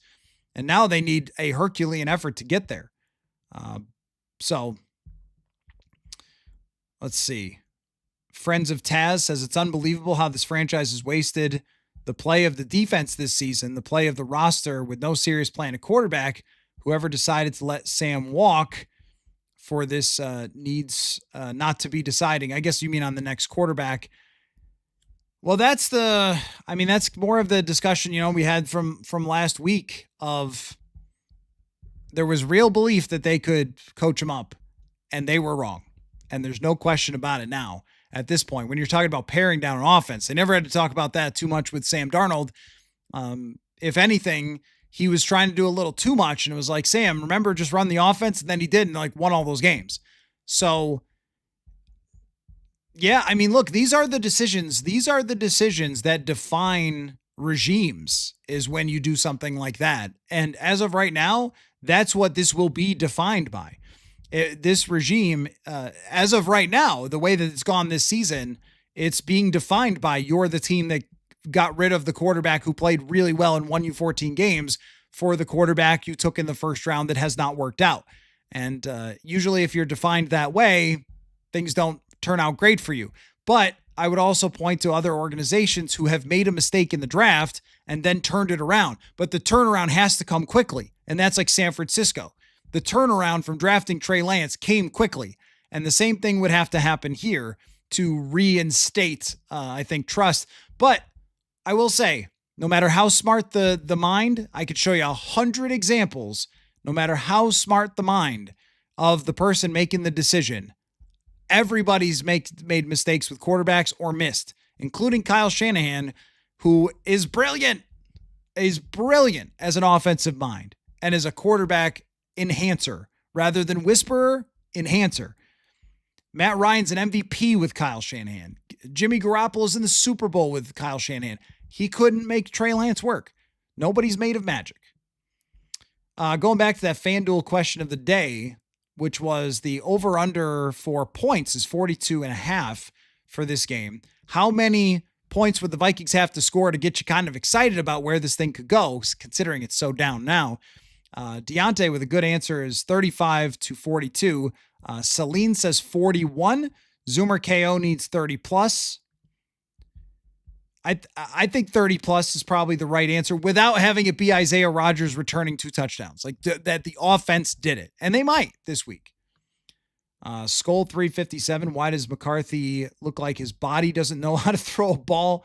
All hitches, jerks, and eventually a fastball every time. Yeah, it's a question. It's a good question of is it a confidence thing?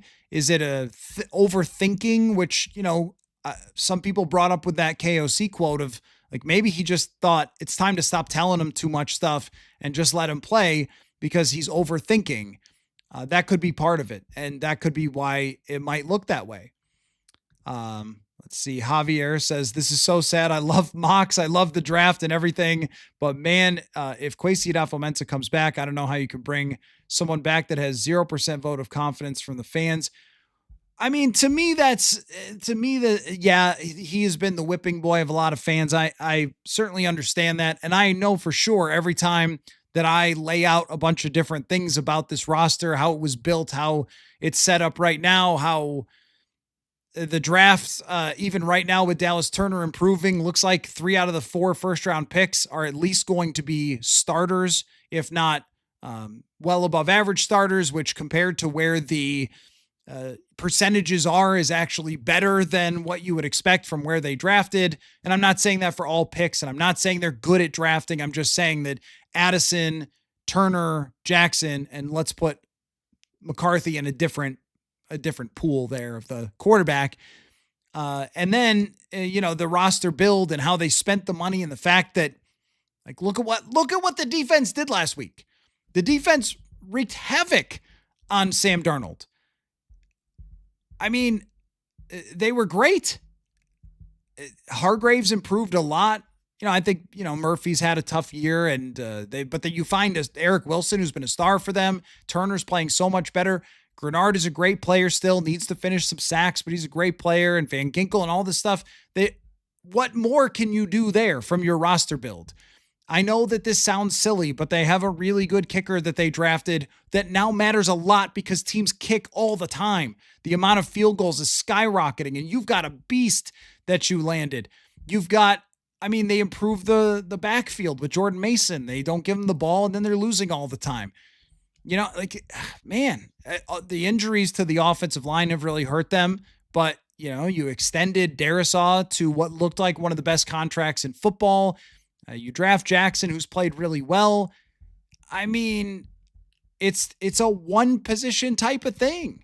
So when we're talking about the full roster build and everybody, wants to fire the GM too, and you're like, well, and, O'Connell did mention depth today. I caught that. And you could argue about that. I'd also look around the league and go, oh yeah, which team has a great backup left tackle? Which team? In fact, you probably have the best backup center in the NFL. Blake Brandel, he played well. Who's the second best backup center? Some of the positions they've been hit with injuries, like there are no backups. Jalen Redmond emerging has been really good for them. I don't know. It's a good team. They needed better quarterback play. You can't be last in quarterback play and expect to win anything. So that's where the whole, roster thing. Now, look, if there is a scenario there where when you talk about who's responsible for the approach this year, now I say it's everybody. But if it wasn't everybody, then that might be a different story. I was not in the meeting. Let's see. Blade Runner says the Commanders looked pretty good against Denver. That's right.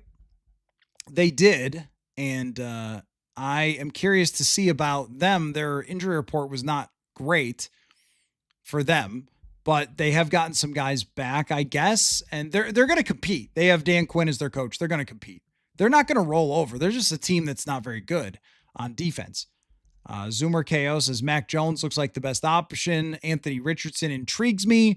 I don't think you could bring in another guy who can't throw. Anthony Richardson for a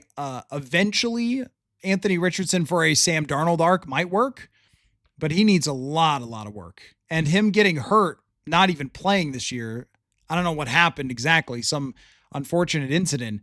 It just puts him back even farther. Let's see. I'll call it Be Able, because I don't know how to pronounce that whole thing.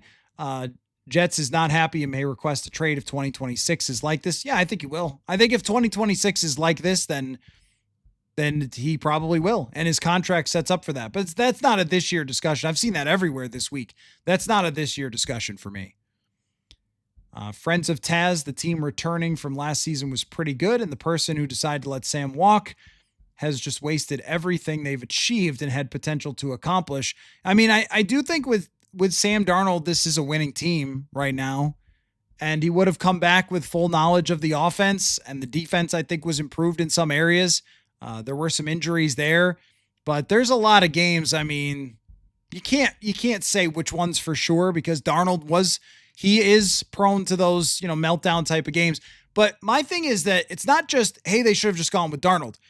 The big thing to me was much more of you needed to give McCarthy another year. That's what we really know now. Not only just to develop him, but also to see where he was at, because you really had no idea. He hadn't practiced at all since 2024 training camp. You had no idea where he was really going to be at in terms of his development. If you saw him behind the scenes all year, then you would know. whether he was a guy you could go forward with. And if you couldn't, the worst option was signing Darnold to an extension. When you look at his contract, it's not that bad with Seattle. If you came off a year, and then you would also know with Darnold too, you'd have much more information. So yeah, that worked on a lot of levels for me. And they decided they were just going to go with the plan, push the chips to the middle of the table. And when you do that, there's always a chance that it goes sideways. And so far, that is the way that it has gone. Email Kwesi Tanner McKee. I think I'm going to guess he knows who that is. O'Connell seems to know every single quarterback very well. So friends of Taz, are we looking at a Caleb Williams Bo Nix Super Bowl this year? Now that would be something. I think the worst possible outcome is a Sam Darnold, Daniel Jones Super Bowl, which is totally possible. It's totally possible. That's the worst one. I will say this, if Sam Darnold goes to the Super Bowl, it's worse than the Herschel Walker trade. It just is. The Herschel Walker trade gave them a bunch of draft picks, and they got really lucky hitting on all of them. And of course, it's horrific, and it's one of the worst trades ever made. But if you had a guy that you could just franchise tag and keep, and you said, nah, and then he goes and wins a Super Bowl with somebody else immediately, something that you've never done, oh man, that's worse. That's worse. It's worse than its quarterback position. That makes it worse. That's maybe a debate we'll see if we end up having to have. That defense for Seattle's good enough. You know where they're not good enough is that line. Their O-line's not good enough. I don't think it's good enough to get them through the playoffs. What Flores did to them was really, really impressive, but their line was just, they weren't picking stuff up, and they were losing one-on-ones. They look confused. They've got some backups in there, but I don't think you can go through the playoffs with that line. I think what's going to happen to Sam Darnold's probably the same thing that happened to him last year in the playoffs with the Vikings. And it's going to depend on whether he's just going to face too much pressure, and it's probably going to cause some problems. So we'll see. They've got some tough games down the stretch too. Let's see. Anybody mentioning Burrow or Herbert trade needs to be launched in the sun? God dang says, yeah. I mean, if I'm them, I'm not giving away those quarterbacks for anything. So I agree with that. Robe says only 5% of quarterbacks drafted in the first round become any sort of starter. Where exactly are you getting that number? That's completely false, bro. That's just completely false. What? What are you talking about? It's more like 50%. Did you mean to type 50? I'm sorry. If you meant to type 50, I apologize. But that is the thing though, right? Is that only about half of these guys, a lot of them get drafted and only about half of them become great. And it happens to good organizations. It happens sometimes bad organizations. There was no worse organization than Buffalo when Josh Allen got picked. And then now all of a sudden they're a premier organization for years. And, that's just how random this could be. And you bring up Carolina, that thing was a joke. And then Bryce Young looked like a joke. And then all of a sudden he doesn't. It's I don't know, but he might next week. It's so hard. It's so hard to figure out. The Commanders, I still think that Jaden Daniels will be very good if he could stay healthy. How many draft picks did they mess up at the quarterback position? And then it worked. But, they took some good prospects through the years and they failed. And I don't know. The Jets got to be apoplectic. They keep taking quarterbacks high and that hasn't worked out. The Browns, it hasn't worked out. But for other teams, like the Packers, they had it work with a guy who wasn't even a top draft pick. It's so hard. The Chargers, they drafted Phillip Rivers, Drew Brees, and then Justin Herbert. Are you serious? I don't know. It's so difficult. Retitle your video. Can KOC's adjustment save his own job? Yeah, fair enough. Let's see. KOC has failed the Vikings if he doesn't know how to coach up a rookie. And that's the problem, right? Is I think if there's a failure, it's that they went with someone and they put their belief in someone who wasn't ready. That's a clear failure. There's only so much you can coach up players who can't play. And when I've when I've watched the tape this year, there's been times where I thought, really, with those deeper route combinations for this kid? But there's been a lot of times where I've gone, all right, I don't know what you're supposed to do. There's a lot of that in the Green Bay tape where I don't know what in the world else you're supposed to do other than freeze time and pick the ball up in frozen time and run it over to the wide receiver and set it in his hands. Like, you can't get Justin Jefferson any more wide open than some of the plays that they've had that JJ's missed. And I don't know what else you're supposed to do as a coach. You truly can't throw it for him. There have been times where it's a simple in-breaking route, one-on-one versus a cover 3, and it's just like candy from a baby if a reasonable thrower of the football is at the quarterback position. It's as easy as it gets, and it's flying over his head. I mean, that's where I balk at the idea of like, well, O'Connell hasn't coached it right. And I go, man, go watch some of these throws. I don't know how much you could, I don't know how much better you could do there. In a lot of ways. Like, I'm not saying that's always the case, because I've been critical sometimes of the complexity too. And now, like, we've all talked about it being too complex. And now here in week 14, they're like, you know what? We should pare it back. Like, whoa. Okay. So yeah, I mean, I think some of that's fair. Score one more says Geno and Winston would be a better fit because KOC likes to push the ball down the field. I think Geno would. I think Winston would throw 100,000 interceptions, but at least that, like somebody said, maybe that would be entertaining. I think it'd probably be infuriating. Yeah, and friends of Taz, he was the coach of the year last year. That's the thing about it. And he has layered it in. I caught it when he said, it's not to the standard that we've set previously with our passing game in the past, just last year.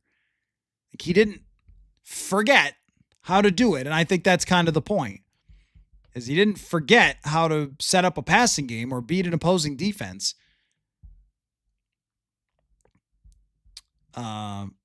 Two Coke cans. You guys are in with the factoids today. Did you know that Norm Van Brocklin, Les Steckel, Les Frazier, and now KOC are the only Vikings head coaches to not win a playoff game through 4 seasons? I did not know that. But when we talk about pressure, I mean, how can you not? How can you not? Like, the factoids, they tell the story. I will say again that I'm not in that camp, and I just want to make sure I reiterate it. I'm not in that camp. I don't think changing coaches all the time is a really good idea. I think that when you have a coach that can win double-digit games, that there have been lots of coaches throughout history who have needed time to learn how to win the playoffs. Sean McVay lost his first playoff game in 2017 when that team was so good, lost in the Super Bowl in 2018, right? Like, it takes Andy Reid lost the playoffs a bunch of times. So sometimes it takes a while to learn how to win the playoffs as a head coach. And they've proven that they can get there with the requisite quarterback play. But we all know the realities of the NFL. And that's where, we could talk all day long about, is it fair? Is it not fair? Is it the media's fault? Should we blame Stephen A. Smith for yelling and screaming on TV or whatever? And like, I don't know, like the fans and the owners and whatever it might be. Personally, I think that owners have been reactionary for a really long time. And the Wilfs haven't been really. I mean, I don't think so. I think that they've been pretty patient with a lot of stuff. They certainly were with Zimmer, not firing him a couple different times after 16 missing the playoffs, after 2020, and then it took until 2021. So, but there's no separating the pressure of the position with the evaluation of like how they've done and how long it's been. Like, you're supposed to win playoff games when you got here.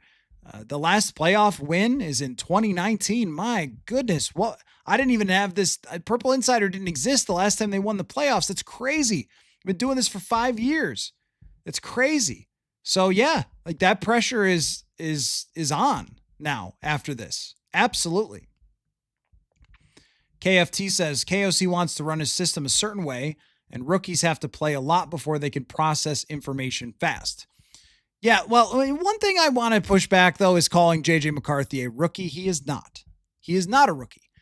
What I didn't think he was going to do was play like one. But playing like one doesn't mean you are one. He was here for an entire year last year, and to have the offense pared down like he just came out of college yesterday is, I mean, what else can you say there? Aaron Jones didn't want to say it. Hawkinson didn't want to say it. I think we can say it. You should know by now, by week 14 and all of last year to study. Put the little virtual reality goggles on. I still have my Oakleys, by the way. I should put those on. My little virtual realities where I learn how to put people in motion. We should know by now. He's not a rookie. He was here all of last year. He heard the calls in his headset as he was standing down on the sideline. He was supposed to be like, there's really no more excuses. It's just very telling when they're talking about removing inventories and paring down formations. And we were talking about having to get the cadence right. I mean, my God, like when we're talking about that stuff, this is regular. Can you play pro football at all? This is where I take it away from the KOC's not coaching it right or whatever. And I'm just like, what the, this is normal stuff. This is really basic stuff. Let me put it in a musical fashion, for example. I mean, if you were trying to play in an orchestra and you got up there and you didn't know how to read the music, you can't be in the orchestra. It's like a starting point. If you're going to be in the Phil freaking harmonic, you better be able to read the music. I mean, I don't know, man. Like Joe Flacco showed up in Cincinnati and learned an offense and was winning games for them. Like it's not rocket science. So I don't know. Adrian, are the Vikings in purgatory? Almost. Just wait until they sign Marcus Mariota next year.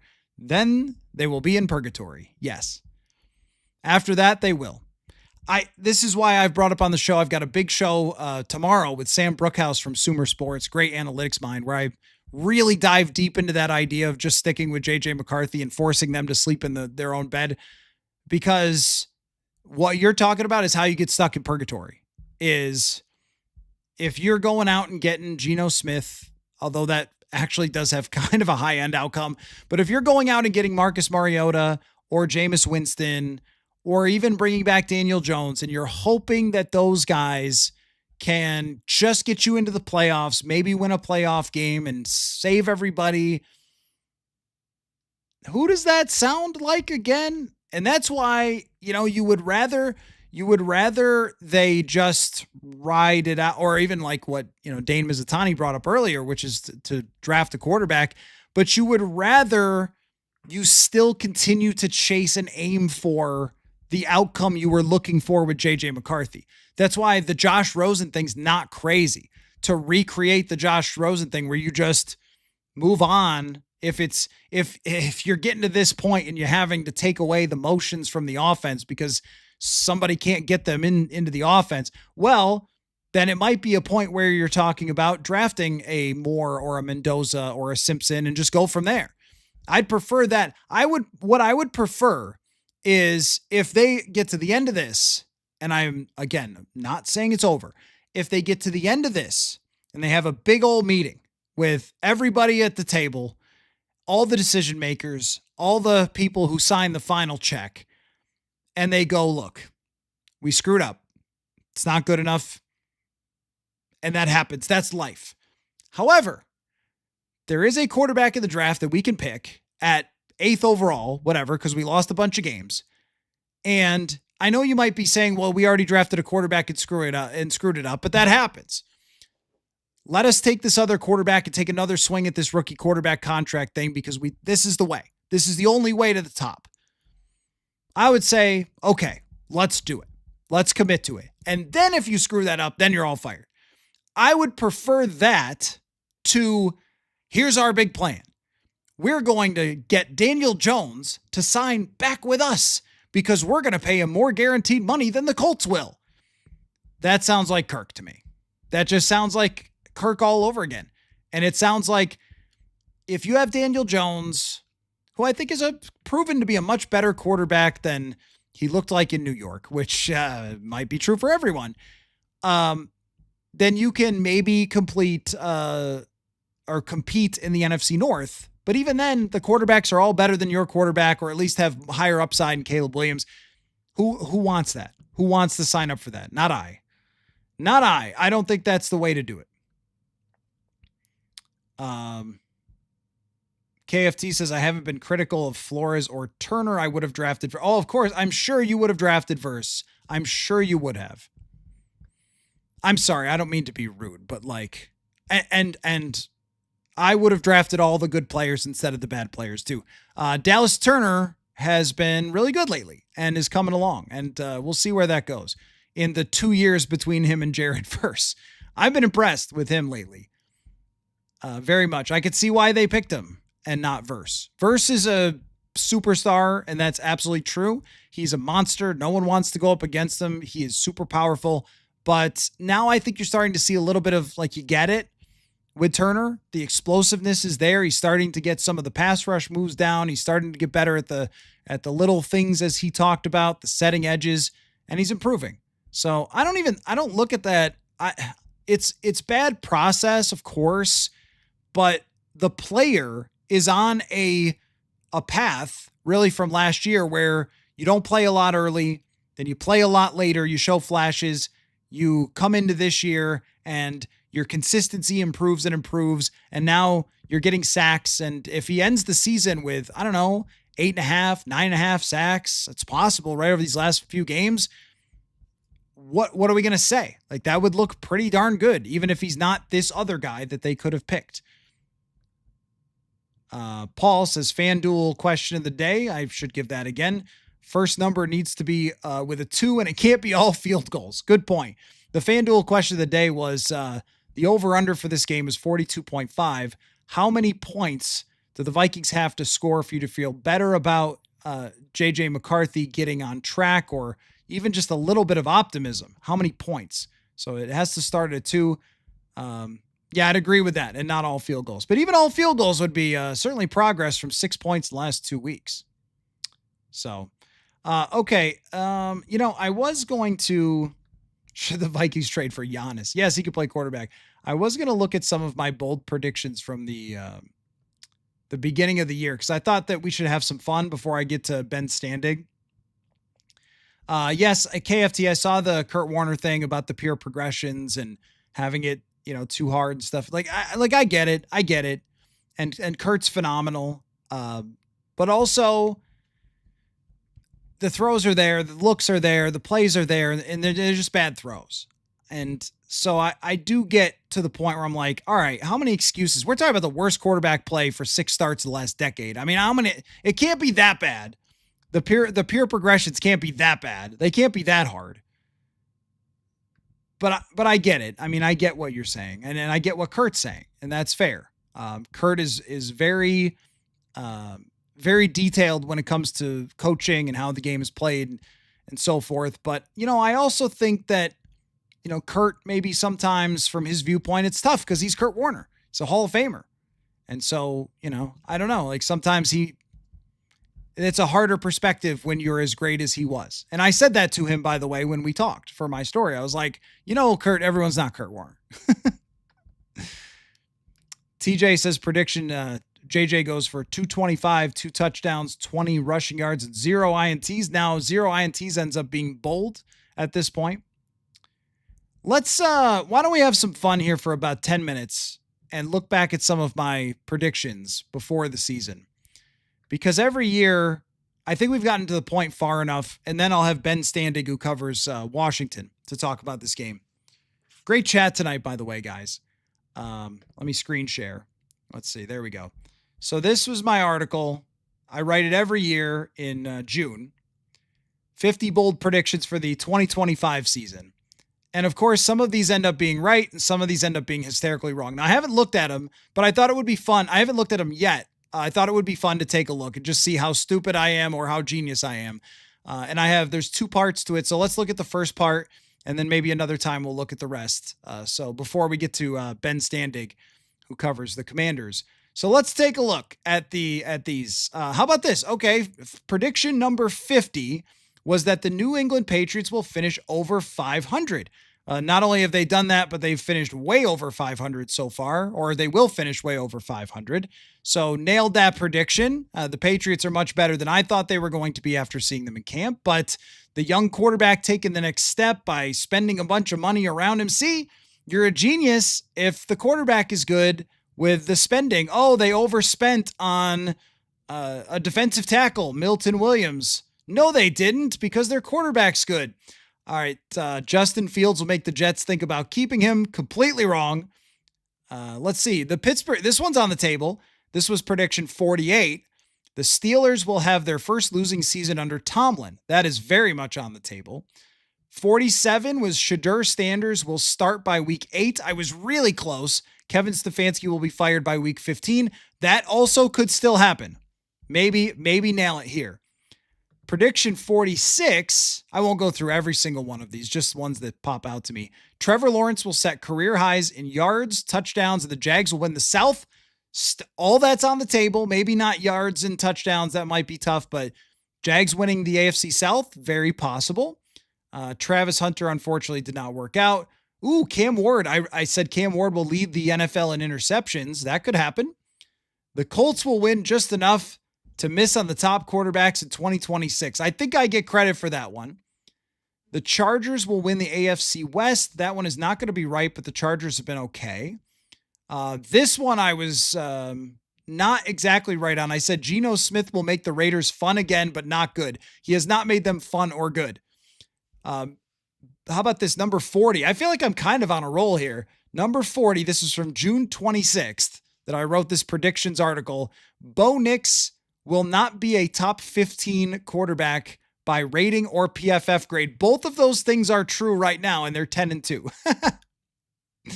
39 was Sam Darnold and Michael Penix will both throw for 4,500 yards for 9-win teams. Not getting a lot of that right because I think Darnold's going to win more than 9, and Penix is not going to get to 4,500 yards, and neither is Darnold. But at least there was some of, hey, he's going to throw the ball a lot and be pretty good. This one is on the table. New Orleans will draft number 1 in 2026. Oh, here's a good one. Here, oh, look at the, I'm on fire here. I did not read this back before looking at these. Caleb Williams will cut down on his sacks by 20. He has cut down on his sacks significantly. That was a Ben Johnson take there. That's a good one. How about this? This could happen. Dave Canales will win Coach of the Year because the Panthers, they were down so much so far that oftentimes it's the team that takes the biggest step that people didn't expect. So that's the Panthers, Dave Canales. Okay, this one is a bad one. The Packers will miss the playoffs. Jordan Love will have the exact same season. Jordan Love might be having the exact same season as last year, but they're not missing the playoffs. I will say this was before they got Micah Parsons. Okay, next one. Oh my gosh. There's some of these I might be a fortune teller. Saquon Barkley will run for 700 or fewer yards in 2024. How many yards does he have right now? Let's take a look. Because I thought he would just get hurt after playing so much last year. Where's Barkley?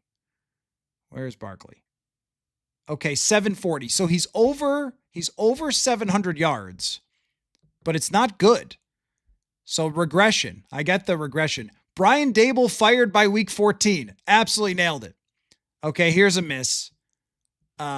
Vikings defensive tackle Javon Hargrave will make the Pro Bowl. He's played better, but that one obviously has not happened. Miami will finish last in the AFC East. That's also not going to happen, but they're bad. Baker Mayfield will regress to 25 touchdowns and an 8-9 record. Not so much. He's going to have, well, how many touchdowns does he have?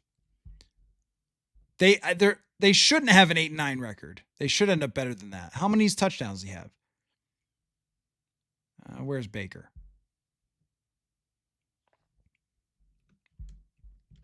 Too far away from the computer screen. Okay, he's got 19. So yeah, maybe. Yeah, actually, I mean, his regression for touchdowns last year he had 41. They could still finish with a bad record. Maybe. Oh, here's one that's way off. My Vikings ones are all going to be terrible, probably. Jalen Naylor will catch 44 passes for 576 yards. I don't think that that's going to happen. Kyle Pitts will be traded at the deadline. That didn't happen. Oh my, wait. Will Reichard will make 92% of his field goals. Is he at 92% right now? If not, very close. Okay, now here's one of my best ones. This is, and I'll look at the other 25 another day. Kick returning will play way too big of a role in results, and the league will change the rules back after 2025. I think that first part is absolutely true. That first part that it's played way too big of a role is 100% true. That the kickoff has just changed everything about football. Nate Silver had a good article on it, and I don't know if they're going to change it back because they like the exciting plays, but there needs to be some sort of adjustment here. So anyway, a great conversation. Make sure that if you haven't answered that FanDuel question of the day that you look into that. For the over-under of this game on FanDuel, 42.5.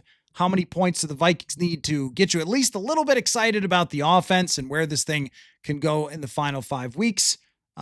Thank you very much for the super chat, Dubby Step. And if I missed, I'm going to scroll, make sure I didn't miss any other ones.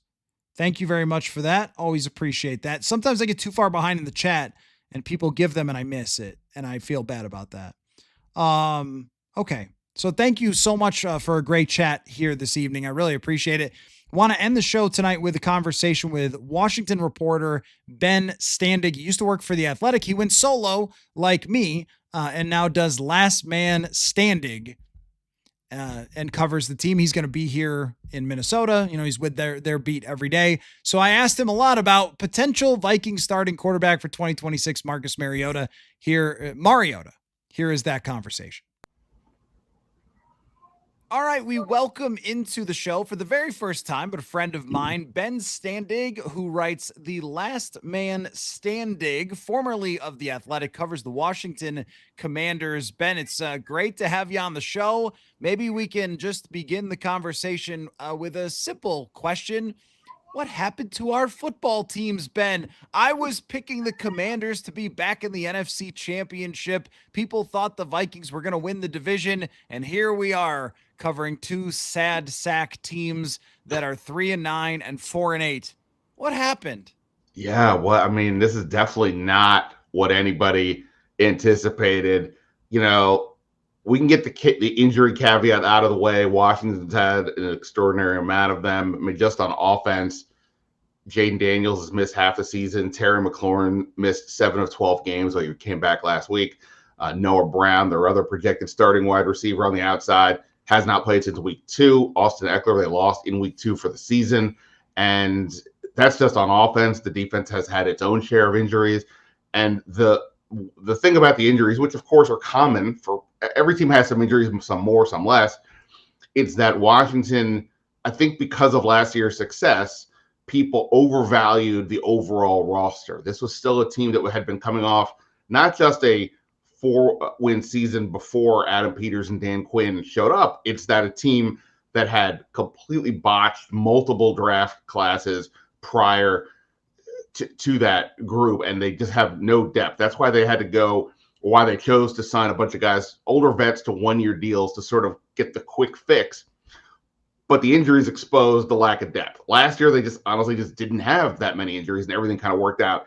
This year, it didn't, and that really cratered the season. You know, again, the defense is an absolute train wreck in particular, but that was already the weakest side of the field last year. They lost 3 defensive ends in the first 7 weeks.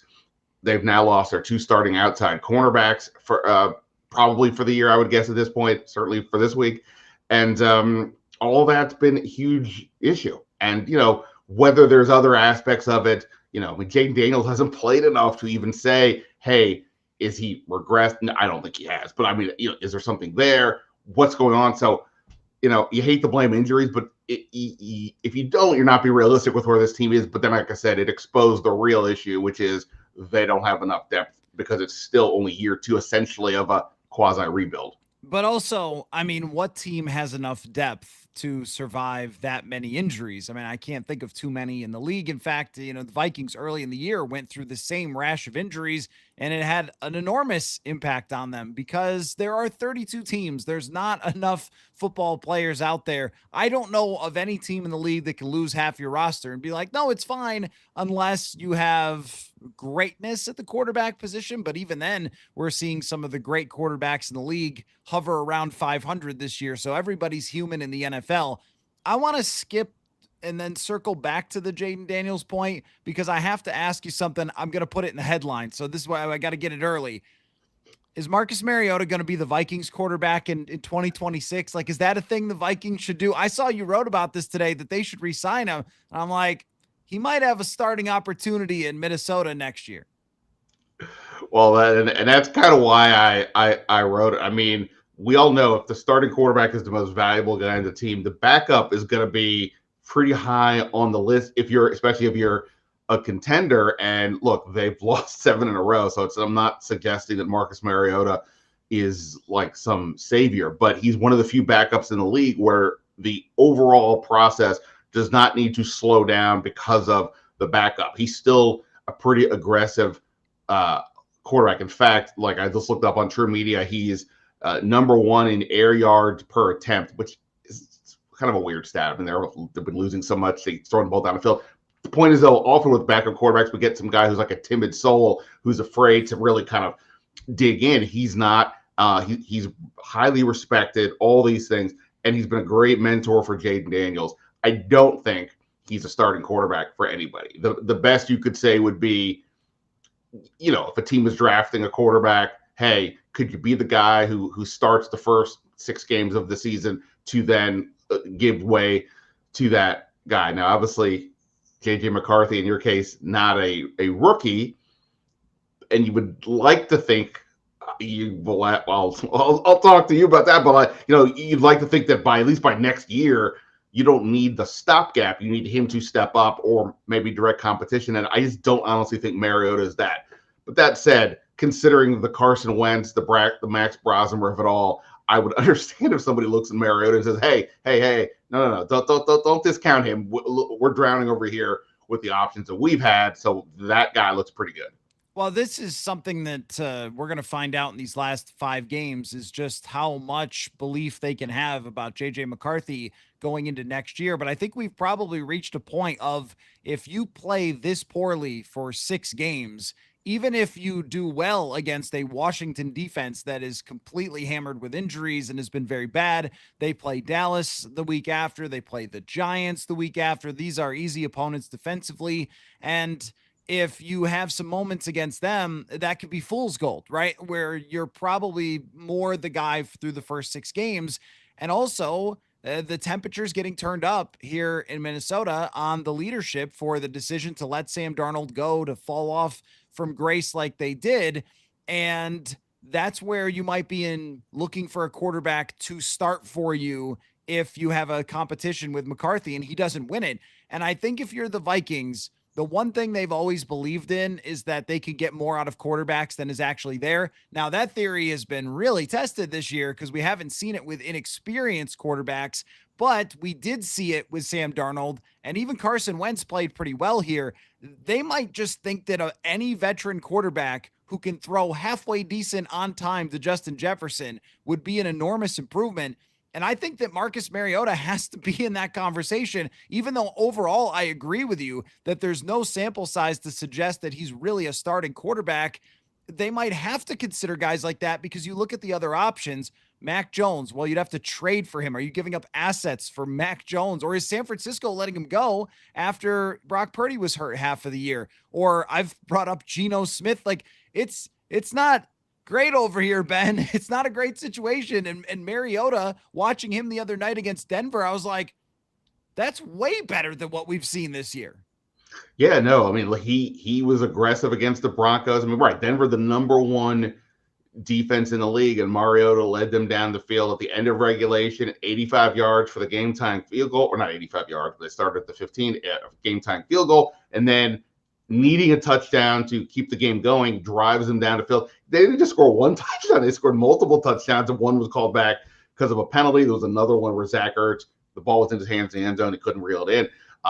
Mariota was dealing, again, all things relative, but yeah, no, he was good. He gave them a chance. And that's the thing. If this defense has just been halfway decent, I'm not even saying top 10, just top 22, and not giving up just gobs of yards and points every game, they would at least been in a lot of these games more so than they were. So yeah, all that's fair. Now I will say this for Mariota. Last year he didn't play a ton, but he came in twice in relief of Jaden Daniels and looked pretty good. So the question was, hey, are you, and that was a big turnaround for him, right? He had come off the miserable Atlanta experience. He was the Eagles backup and didn't play. So I think he kind of been faded out. So the question was, hey, are you going to consider other options? And he probably did, or certainly his agent probably did for him. But Mariota is a different guy than a lot of other quarterbacks. He's more of a quieter soul. You can tell there's a lot of introspection there. It's not a lot of alpha necessarily. And he really seemed to find comfort being here with the staff. Dan Quinn is the kind of a coach that really connects with his players, and Mariota seems to thrive off of that. He appreciated the relationship with Jaden Daniels. He knew the score in terms of the depth chart, but he seemed to be cool with it. So the only way I kind of see him leaving is if Cliff Kingsbury were to somehow get a job as a head coach somewhere else in the league. And last year, maybe that felt more reasonable. I don't know about this year, but obviously he's, been a head coach in the league. So people out there view him as at least a potential guy. That Mariota maybe goes with Kingsbury to be, even if it's that stopgap guy, because of the, to stay in the system and all that stuff. But hey, look, money talks, opportunity talks. And if Mariota looks and says, hey, look, obviously I'm not the guy here. Could I, play more somewhere else? Maybe. And look, I think Kevin O'Connell, because you mentioned Darnold, and others, like that's the kind of quarterback coach, offensive thinker that quarterback would like to be around. So I get all of those. It's not to mention Justin Jefferson and so on. But yeah, I would think he probably stays. But hey, you only can play football for so long. If he's gotten back to a taste of, hey, I'm the starting quarterback for this team for half the season, he'll play more than Jaden Daniels once we get past this week in terms of starts. So if in fact he does start, so sure, it's possible. But I mean, that also says something to the state of where you guys are at, that we're even having this conversation. But also, the free agent pool does not seem to be pretty interesting, which is why, and it never really is for quarterbacks typically. But at least there's maybe a couple of names out there you could hope for. Not this time. Yeah, I mean, there was this great quarterback who threw for 4,300 yards and 35 touchdowns who was available, but, he's in Seattle. I think that the pitch would be very easy for Kevin O'Connell to say, did you see Sam Darnold and what he did here? Remember what people said about Sam Darnold? Remember that B word they used all the time to call Sam Darnold the bust? Remember how they've called you that your whole career? Why don't you come here and give it a shot? And also you could point to Daniel Jones, who it was just absolutely miserable in New York. And I know that he's regressed a bit in Indianapolis, but that's still a team that's competing for a division. And, he gets in the right situation, gives him a shot. I feel a little bit silly trying to talk you into Marcus Mariota coming here to Minnesota. But I think you're exactly right. It does speak to how limited the options might be for the Vikings next year. And I think at very least they need to have someone as competition who can be a real starter and who has won real games. I mean, Mariota, as weird as it was, beat the Kansas City Chiefs in a playoff game where he threw a touchdown to himself. I mean, this guy has had some high moments in his career, but you mentioned if he starts, is this going to be a job interview for him against the Vikings and Brian Flores defense? Or is there a chance that Jaden Daniels returns? There's a chance. He began practicing last week, a limited basis. Is not yet cleared for contact. He dislocated his elbow, of course, in week 9 against Seattle. And, he avoided significant damage. It's easy for me to say it's not a big deal, but relatively speaking, for a dislocated elbow, and if you saw it on TV, it looked pretty bad. Relatively speaking, he came out of it okay. Now the question is just, when did the doctor say he's good to go? The fact that he has not been yet cleared for contact as of the moment we are talking makes me think maybe this is not going to be the week. I asked Dan Quinn last week, I'm like, does he just have to get cleared for contact to play? Because it seems weird to me. One day you're not cleared, and the next day you're cold tackled by 330-pound lineman. I don't know. Seems odd, but okay. So that's the question. So Quinn told us on Monday that Daniels is going to have to go through the whole week. He's going to have to go through some what he called functional contact drills, i.e., put him in the places where quarterbacks get to. So it's not a matter of like hitting the tackling dummy per se, but giving a stiff arm, hitting the ground, and seeing what happens. Obviously, Daniels wants to go. He's a competitor, all that stuff, and it truly is. It's not just lip service. Needless to say, they would be better off with him out there. And while the season is effectively over, in his case, they've just had no momentum this year. Like if he were to come back and play, like Daniels and McLaurin and Noah Brown have not played together since week 2. Terry McLaurin, Deebo Samuel, and Noah Brown have not played together since week 2. This was like the crux of their whole passing game. So if Daniels could go this week, and let's just say Noah Brown is back, he did practice last week, so maybe, I don't know how much he would play even if he is active, but okay. That would mean they would have essentially their projected starting lineup back, except for Austin Eckler, who's out for the year. So they want to, I think, use this as an opportunity to say, hey, what do we really have here? Do we have to make bigger changes? Or no, this core is good. It's just the injuries crush it. And obviously last year was a good template, but, rosters change, things change. Did the league catch up to them in any kind of way, what have you? So they want to get him out there, but the question is that this week? They certainly don't want to rush it with him, but if the doctors give the clearance, I don't think it's conceivable that he does play.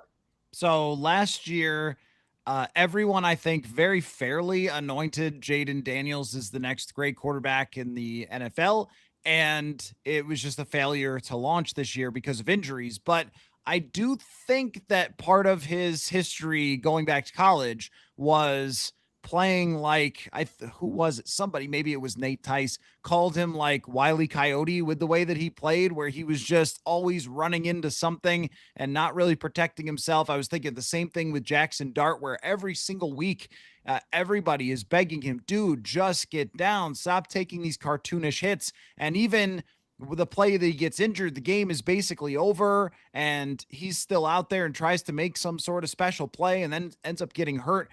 It feels like this is going to be a really difficult thing to coach out of him. Joe Burrow has been the same way in his career. There's greatness there, but he gets hurt all the time.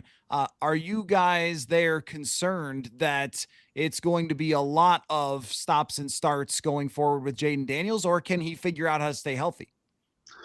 You have to be concerned. Last year he had a rib injury that did not ultimately cost him games, but slowed him down. It was in their 3-game losing streak last year coincided with that. This year it's been a knee, a hamstring, an elbow. So it's not like it's just one thing. Maybe if it was just one issue, that we maybe, especially like a knee, might be more concerning. But at the same point, it's like, well, wait, does he just get kind of hit anywhere? And he gets hurt. That's not good either. When he got hurt in week 2 against the Packers, hurt his knee, and it was like, oh man, it looked like a pretty bad injury. And he was fortunate. He's got a little bit of that Gumby to him where it always looks worse than apparently ultimately it is. So maybe that's a positive in terms of being injury prone concerns. But when he came back in week 5 against the Chargers, which was their last win, he did seem to play with more understanding of I got to get down more. He seemed to play smarter. But as you mentioned, a few weeks later against Seattle, there's a debate whether he should even have been in the game at that point. But, he's near the goal line. They're getting destroyed. They're not going to come back at all. And here he is, putting his body at risk and unfortunately gets hurt. The injury is a relatively fluke, but still. So I think that is tough. How do you tell a guy who's highly competitive? That's part of the reason why he's successful, to not be that way. How do you kind of teach that for him? To me, as much as we're talking about the elbow here with the non-contact aspect right now and where they're at, and of course that's huge. But what about the mental part? If he just goes back out there and puts himself in harm's way, then this is not good. The most valuable skill a guy can have is availability, especially at that position. So that is something they have to worry about. Now, again, he's largely been pretty good about. Well, I say this, and then when he's missed half the season, he's largely been pretty good about like being able to play through injuries. But because he is who he is, and some of these injuries that they've been extra cautious. But yeah, it's definitely a concern, and this also goes back to the Mariota point. It isn't just. I mean, there is real evidence here as to why for this quarterback you need a viable backup. I remember there were years like the Colts with Peyton Manning. They had a backup who might as well have been you and me at times. They were like, it's fine, just somebody to hold the clipboard or come in to kneel when we're up 30 because Peyton Manning didn't miss games. That's not the case here. So yes, that's why you need the viable backup. And also, yeah, it is somewhat of a concern, even though obviously he's still held in extremely high regard. Well, and for that reason, if I were Washington, I would not play him against the Minnesota Vikings at US Bank Stadium because the Vikings have been doing awesome on defense at creating pressure. They slammed Sam Darnold a couple of times last week. That has not been the reason that they are a 4-8 football team. You add in the noise, you add in the fact that he's never played at US Bank Stadium before. I think you'd rather just have Marcus Mariota go out there and try to line up Jaden Daniels' return for a less physical, psychotic defense than Brian Flores, because if your focus is on can I even play physically, I mean, the mental aspect of playing against Brian Flores is extremely difficult, and he's given all sorts of quarterbacks a lot of problems this year. Jared Goff had his worst game against the Vikings. You saw what happened to Darnold. Lamar Jackson didn't play all that well. Caleb Williams was scrambling for his life all day, so I would not advise. On the defensive side, it is very relevant, though, to the Vikings, what they're going to see in the Washington Commanders and what Dan Quinn has in store, because JJ McCarthy is returning as the starter. And with that happening, the spotlight is on again for McCarthy. His last game was against the Packers. He threw for 87 yards. Now you can say, well, the Packers defense is nasty. They've got a ton of great players and some offensive linemen went out in that game.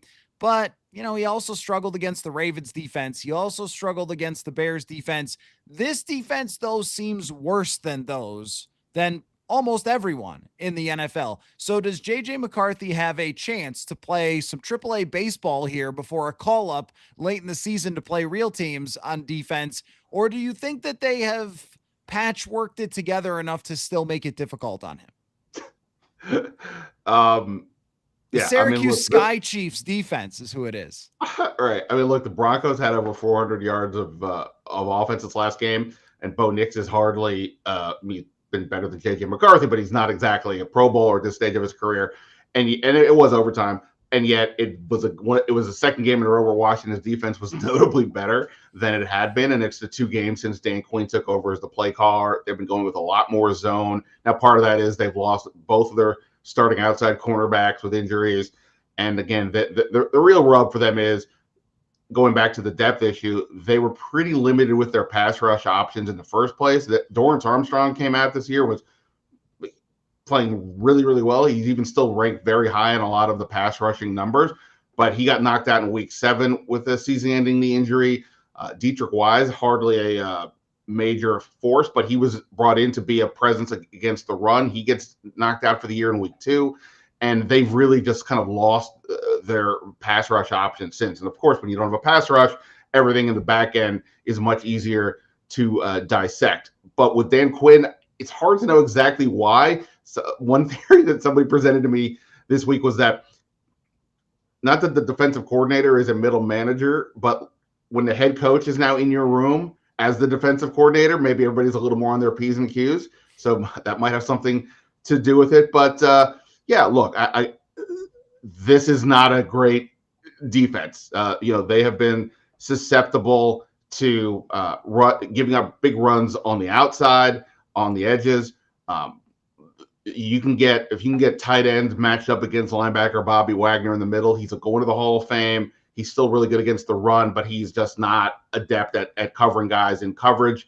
Denver's touchdown in overtime was set up by Evan Ingram juking Wagner out over the middle of the field and turning that into a 41-yard gain. So, I don't know if this is the week that, TJ Hawkinson can they can take advantage of that. We'll see. But it's definitely a beatable defense. But the biggest thing for them is they've been at least more functional play to play with Quinn calling the plays, going to more zone. Every team has some mistakes, but they've been less broken coverages than they were before. There were weeks where, I think you could, every week, one or two defensive backs, there would be one or two plays where defensive backs would run into each other.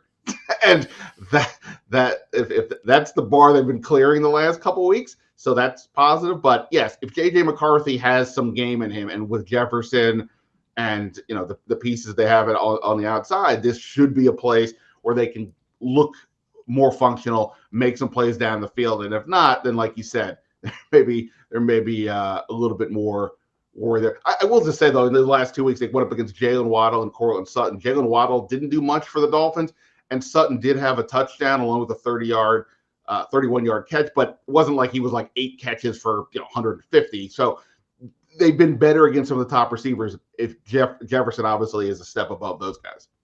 There will be some serious desperation to get Justin Jefferson the ball this week. Every week we get a little bit closer to Jefferson just flipping a table after a game. Last week he didn't talk to the media after the game, which is I've never seen that happen before with Jefferson for his entire career. And the week before he's kind of slamming a helmet down. He's got on the sideline with a towel on his head. It has been as rough of a ride as he's had in his career. And if you can't put up some numbers against this team, when are you going to put up numbers? Because Dallas's defense has gotten a heck of a lot better since they got Quinn and Williams. Right. They look at least serviceable as a defense, so there's no guarantee there. And at least the New York Giants have a couple of pass rushers. This is your big opportunity, and also take a baby step. I didn't feel like I really got the love for shouting out the Syracuse Sky Chiefs as once a Washington Nationals AAA team, but those AAA fans out there will appreciate it. But I do think that this is a big opportunity for JJ McCarthy to at least have a stepping stone confidence building game against the team that's been struggling, but there really are no guarantees. And the big thing to me is if there's any sort of deception, we see this happen all the time now where teams, they're going to play, too high, and actually it's a single high look. And I think McCarthy has not really figured that out yet. You could see it in his sort of processing. You could see it in, being behind on a lot of releases and things like that. And as we saw against Denver, these guys are NFL players. They can make plays. I'm looking at who played against Denver, and it's like, Luvu's a guy and Von Miller's been in the league. It's not like these guys are complete nobodies, even though we're joking about a AAA defense. Do you think so? Right now, the Commanders are favored in this game on FanDuel. It's just crazy. I mean, that's what I've been saying. This is the low point when you're not favored at home against the 3-9 football team. That's lost 7 in a row. Oh my gosh. Your expectation for this game from the Commanders, do you think that they will win at US Bank Stadium? Well, that's the thing, right? Both of these teams are going to look at this as hey, we got to get this one. I think if you're Washington, it probably really feels that way. I mean, I'm not saying Minnesota, but they haven't lost 7 in a row. If Washington is able to be as functional as they have been the last couple of weeks, and getting Terry McLaurin back last week was huge. I mean, obviously he's one of the better receivers in the league, but the way the roster was constructed this year was he was really their only speed threat. Once he went out, defenses started to say, hey, we're just going to press our guys up to the line of scrimmage. We're going to go man on the outside, dare you to throw it to your unimpressive receivers on the outside, and we'll take away Zach Ertz over the middle. We'll take away the run game and go from there. With McLaurin back, now you have to defend the whole field. So it looked different, and obviously they played pretty well on offense against the number one defense in the league. Factoring in the McCarthy aspect that he just has not looked good. I mean, Washington – boy, it's hard as they should win when they haven't since week 5. But boy, it does feel like this is such a great opportunity for them to do it. I guess I'll jump ahead to my Friday prediction and say that they do. But I mean, look, to your point. I mean, I know that Minnesota is obviously in a tough spot, but obviously they have a ton of excellent players on both sides of the ball, really good against the run and or on the line on both sides. And you mentioned Jefferson. Obviously, that's a pretty scary situation when you're dealing with backup cornerbacks on the outside. So I'll say Washington gets it done, but I can't say it with tons of conviction unless we really are just saying that the Vikings are just completely that that I don't say thrown in the towel because they're all professionals, but unless it's really just all over, I can't just say they're going to come in and win, but I guess I would say that right now. Well, when the Vikings are 32nd out of 32 in team quarterback rating on the season, I think that puts you in a position where you never get picked or favored by anybody. And I've declared after the Green Bay game, I thought they had a chance to win it because Green Bay was down some players and Jordan Love was playing banged up. And I thought, well, the Vikings have the better kicker, so maybe they'll win like 17-14 or something. And then they got blown out. And then they scored 0 points last week. So I said I am not picking them for another game all season, which means they'll go on a magical run, I guess. But this is one that I don't think Scott Hansen on Red Zone will be highlighting too often for America. So I don't know. Best of luck to both of us in covering it. That's all I got. I mean, there's just both of us are like, I don't know why you would pick this team to win. I don't know why you picked this team to win, but No. that's what's happened to two teams that were supposed to be good this year. Ben Standig, great to have you on for the first time, man. It won't be the last whenever these two teams cross paths. And people could check out your work over at Last Man Standig, Standig. So thanks again, man. Thanks for coming on. Thanks for having me. You've been a huge help helping me launch the site, and I appreciate you having me on. Anytime. Here we go. Football.